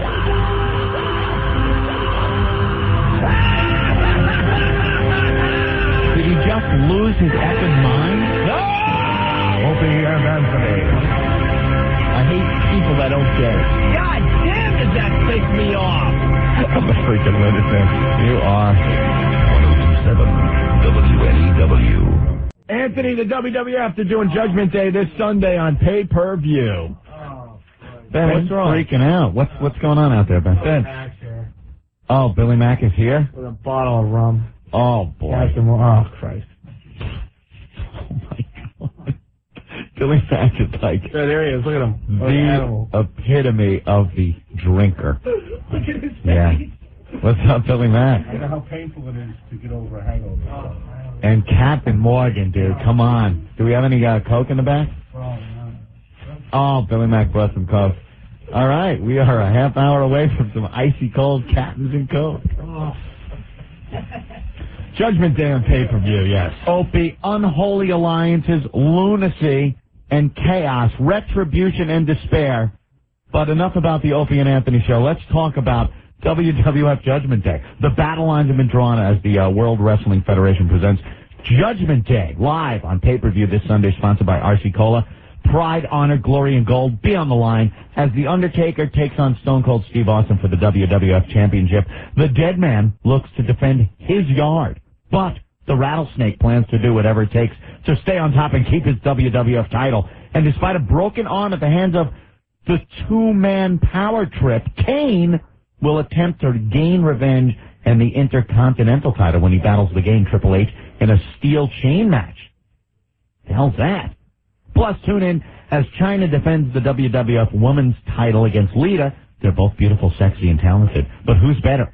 Also, Olympic hero Kurt Angle steps in the ring against Chris Benoit in an attempt to take back his gold medals, which the rabid Wolverine stole from him, as we listen in on the snoring of Jeff.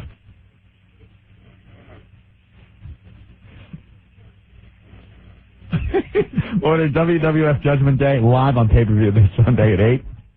Call your local pay-per-view provider or come down to WWF New York and watch Judgment Day live on a 30-foot screen. Call 212-398-2563 for details. It's Judgment Day, WWF Judgment Day, 212-398-2563 for details. As now I see Psycho Mark in the studio, and him and Ben are fighting. As Jeff snorts, it's an effing Fellini movie in here today. Catch the best of Opie and Anthony. Saturdays, 11 to 3.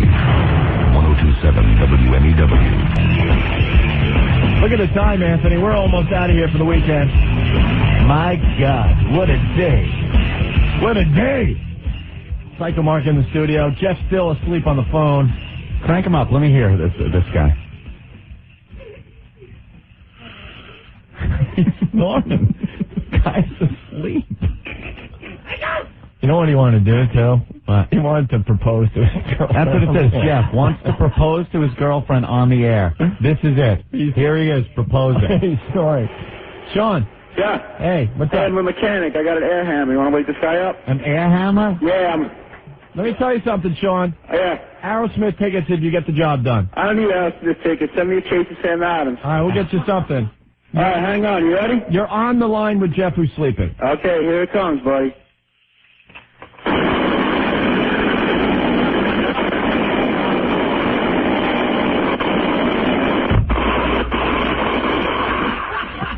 Did you wake up? That's great. Jeff? Jeff? Jeff? Did that wake you up, Jeff? Son of a... Nice try, Sean. Thank you. Sure, guys. All right. Hey, Jeff. Jeff.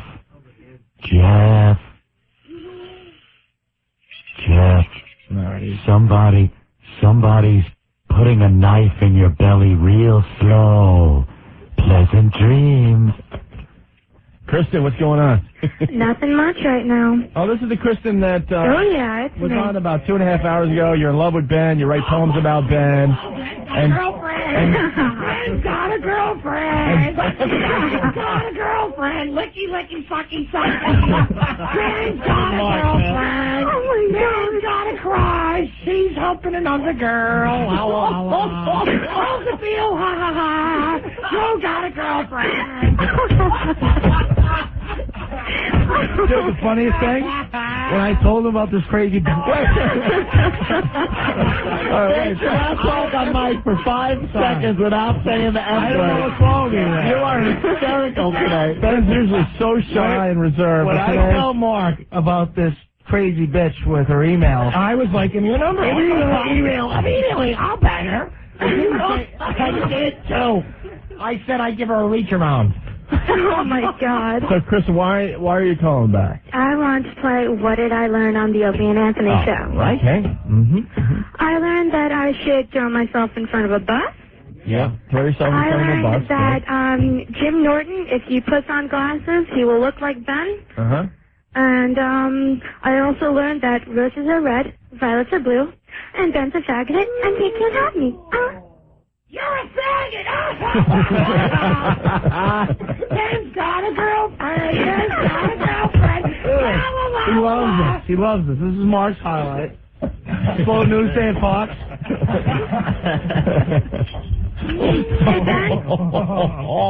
Hey, Ben. Ben, she's talking to you. You'll be the person going in front of a bus tomorrow when you learn what you passed up, all right? And, Dude, you're so rude to this poor girl. She writes you a friggin' poem. Shut up. It wasn't about your 2 songs. It was supposed to be a dumb joke. Kristen, do you have a fiery red mane down there? Well... What? You're a faggot! You're a total faggot for... It's all shaved? Wood floor. Your bare wood floor. Yeah. Would it have been red if it wasn't off? Yes. Oh. Not bad. Dude, what a dummy. You're a dumbass. Dumbass disease. You're a whore. Getting started with best guy, getting the coffee. It's so good to hear Psycho back on the air. All right, Kristen, thank you. Kristen, have a good weekend, okay? I will. You know what? You guys have a good weekend. You know, Mark, it's great this, Mark, can you go one day without Anthony's material? We're in Boston. How's that for a plumber? Walking down Boylston Street. Cancel all appointments. Don't drag me You in. know who I am. I'm a celebrity in New York now. Suck it. You tool, shut up. How about the story about you being so friggin' hungover and you sweat his whole way up to Boston? It looked like he got out of the car and he had a red shirt on. It looked like someone threw a bucket of water on his back. He was sweating so bad. Hangover sweat. I'm like to drive with him, Bossy the cow. Stinky calls me. Stinky calls me because he was so drunk on Friday he lost his keys.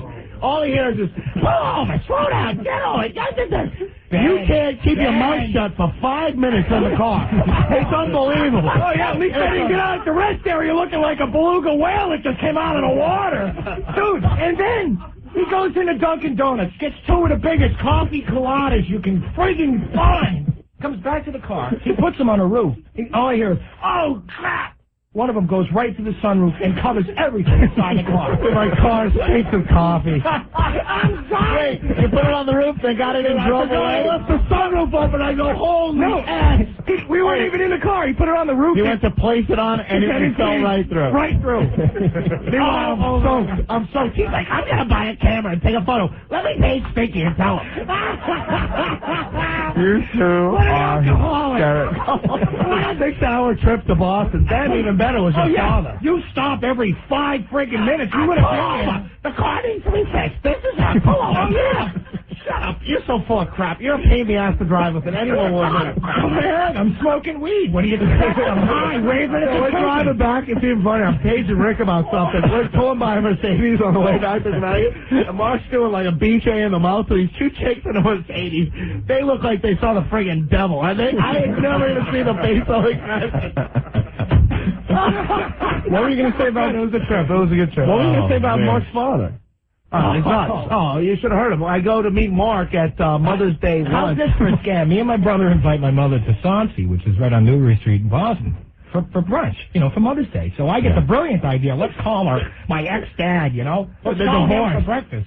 Your ex-dad. My ex-father. He's an ex-father.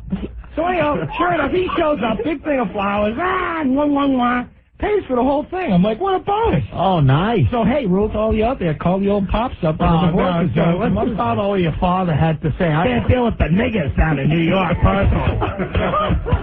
He's standing at the friggin' table. I was saying, my father's the funniest guy ever. Oh, that's real good, then. Yeah, my father hates eggs. That's lovely. Oh, and he didn't say that. Shut up, Mark. And then he proceeds to tell me about throwing TVs out of the hotel window in Seattle, trying to hit the parking meters. He's like, and then, oh my, swear to God, his father's the funniest guy on earth. They dumped out of that. Of course they did. You said the P word. What else does he say? Faggot! Dump it, you faggot! What else does he say about the black people, Ben? Oh, Mark's father is he's not racist. He hates everybody equally. Okay? All right. I think that's fair to say. You got to know something about Psycho Mark's parents. His father completely out of control, like 10 times worse than you could ever imagine Psycho Mark being. Mark 100 times worse. Yeah, and his mom, the quietest, nicest person you'd ever want to meet. And she cries about Mark all the time. Who doesn't? But the father said that Mark's getting a lot of tail. A lot of tail, right. And Ben's getting a lot of man act. He's getting a lot of... You two are a pisser. Dude, on the ride back, we heard Steve Mason. Remember him? We're driving through Hartford. We tune in. We go, holy ass, that's Steve Mason from the Mason and Kolinsky show. What the F is he doing on the radio? We're dying for him to give the phone number out so we can harass him. That's our new gig. Harass the idiots we used to work with. We did it to some other moron in Hartford that we didn't like and call. At MRQ, what a cool name. Hey, how's your Sunday night show, dickhead? Faggot, yeah, how's the dough job you got, you loser? What you are listening to is our new morning show. Exactly what it sounds like. Yeah, our new morning show. This is the next morning show we're going to try. Exactly what this sounds like when they're out. This is when we go out drinking and stuff. This is all you hear for hours and hours on end, and you just gotta laugh. Oh my God, you two! We don't even have time to play. What do we learn? Where's Jeff? Did I hear Jeff snoring still? Yeah. Jeff. Psycho Mark and Ben. All right. Hold on. Jeff.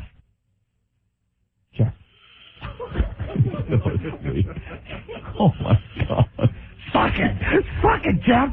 Put it in your mouth, Jeff. Come on, you want it. He called to propose to his girlfriend on the air. Maybe you have some comments about his girlfriend? She's a filthy animal whorebag, and you're better off sleeping through the goddamn wedding, you tool.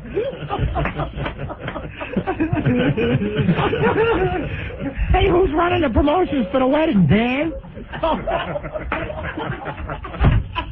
Oh my God. I can't take this anymore. I cannot breathe. Now listen. You guys are crazy not to listen to our show for the next 2 weeks, because you know what? It's getting close. It's over, Johnny. It's over, Johnny. The eruption is about to happen. We're like Mount St. Helens. I know. The side's going to blow off and kill thousands of innocent people. Psycho Mark's jumping around like a madman. He's like Monkey Man in India. I'm going to give the Rock and Roll Library the 50 caliber. Yeah. It's the Cartman version of the 50 cal. He just goes, because these guys are good. This volcano's about to explode. It's burping right now. You just wait.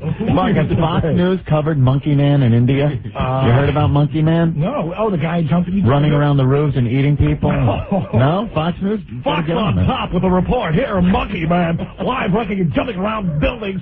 And Dan's a genius. This just in. Live Fox on top. All right, Mark. Oh, my dear sweet Jesus. We gotta go. Sorry we can't play what we learned today. But who the F cares? Go Sox! Hey, the best thing in Boston, we're up there, right? Guess who's covering the Sox? Oh. Fox! So it's the Sox on Fox. How great is that? You can't beat it. Sox on Fox. I love it. It's a genius idea, you know? Sox on Fox. Sox on Fox. All right. Whoever's running the Don and Mike show, yeah, I want them to keep this phone potted up so you can hear Jeff snoring throughout the whole show. Yeah, that would be good until he wakes up. To see if he wakes up. If he ever wakes up. You're going to do that? All right, the guy's going Hangs to do it. the goddamn phone up. All right. If anyone's listening, you can tell us when he woke up and went, All right, we got to go. I learned one thing. What place is about to erupt? This has gotten way out of control. It has gotten way out of control. T-minus 6.5 minutes and counting. Yeah, it's going to take a few more days, but you just... Yeah, it's bubbling. It's, Hey, it's brewing. Did Dan have a great day off today? Or? I don't know. You can't really tell when people take days off around here anymore. Oh. The whole place has been on vacation since they fired me. Mentally and retardedly, you're all soft. WNEW, my favorite station. Hey, did you guys say that? Coming in and out of all the breaks today? Make sure you get all 1027 WNEW. Yes, yes. Very good. As Jeff snores. We'll I don't know. We're out. We're out of here. Yes. Later, guys. We'll speak. Bye, Jamaican Mike. All right. Thanks to everybody for listening to this mess. Bumaclock Beach. Mark, you were really good the last 10 minutes, but you know what? I got to give props to Ben today. Yeah, Ben did a hell of a job. Hungover, then intoxicated again. Extreme. Full-blown alkatosis. First rate on Mark. Alkatosis. Cirrhosis of the liver is going to be his next thing. All right, we got to go. Cirrhosis! Have a great weekend. Guys, wow. Come on, you're the man. You're the man. Don't stop. Hey, we'll see you at the Tool Show on Sunday. If not, we'll see you on the radio Monday at what? Yeah. At 3, right? All right. What do you say? Opie and Anthony. This is debauchery mania. Prostate exams for everyone. 1027 WNEW. 1027 WNEW is the Sports Guys at 5 a.m. The Radio Chick at 9. Ron and Fez at noon. Opie and Anthony at 3. Don and Mike at 7. Next time on a very special Ron and Fez. Fez develops outside interests. Robbie, I need something to do. I need a hobby. What about pottery? Nah. Painting? Hobby. How about working with some wood? Maybe later, after we think of a new hobby. I wasn't trying to arouse you. You sick sucker. All on the next Ron and Fez. Ron and Fez, middays, noon to 3, 1027 WNEW. Jeff, that's the Oxy guy. Jeff's asleep. Jeff's going to be in the background of the Don and Mike show tonight, so enjoy. Anthony, brand new sponsor to the O&A show. Yes, how about this, Opie? Ultimate V. Ultimate V. How's your sex life? You missing out on anything? It's Ultimate V for the Ultimate O. Let's say you have a limp C, and you want to stick your C so far up her C, and then just shoot your C all over the place, right? Or maybe you want to F her in the A, but your C is all limp, right? You take the Ultimate V, your C is going to be like a rock. And when you pump the living F out of her A, it's going to be like a rock until you fire just wads and wads of C all over her A. It's Ultimate V. And that's what's doing it. That's what's doing it. Ultimate V. You want to F her face? F her face. She won't believe the size of your C when you're F'ing her face. You take Ultimate V, and TF her. You'll knock her chin off while you're TFing her on the Ultimate V. She's going to look like Kennedy on the second shot, the one that took his head off. If you take Ultimate V. When you fire that C out of your C, it's going to be a lethal weapon with Ultimate V. That's right. Clinical findings prove that the combination of herbs and Ultimate V equal the effects of the leading prescription enhancement medication. Whether you want to increase your sex life or as an aid for sexual dysfunction, the Limp C, Ultimate V is a serious product for people who are serious about sex. Ultimate V guaranteed. And guess what, guys? Guess what, Jeff? Jeff? The packet fits right in your wallet or pocket. Very, very convenient. The best part, it's for both men and women. Give her and yourself the night of your life. Guys, you got to call them now. Ultimate V. 1-888-808-8800. 888-808-8800. You can check them out on the web, too. UltimateV.net. TheUltimateV.net. That's what it is. UltimateV.net. You used to fantasize about sex like this? You used to fantasize about taking your rock-hard C, shoving it so far up her effing A that her liver comes out. Not anymore. Experience that. The Ultimate O with Ultimate V. F the living S out of her A. Hey, summer's here. Whether you're at the shore, at the Hamptons, or wherever, be prepared. Call 888-808-8800. For the Ultimate O, it's Ultimate V.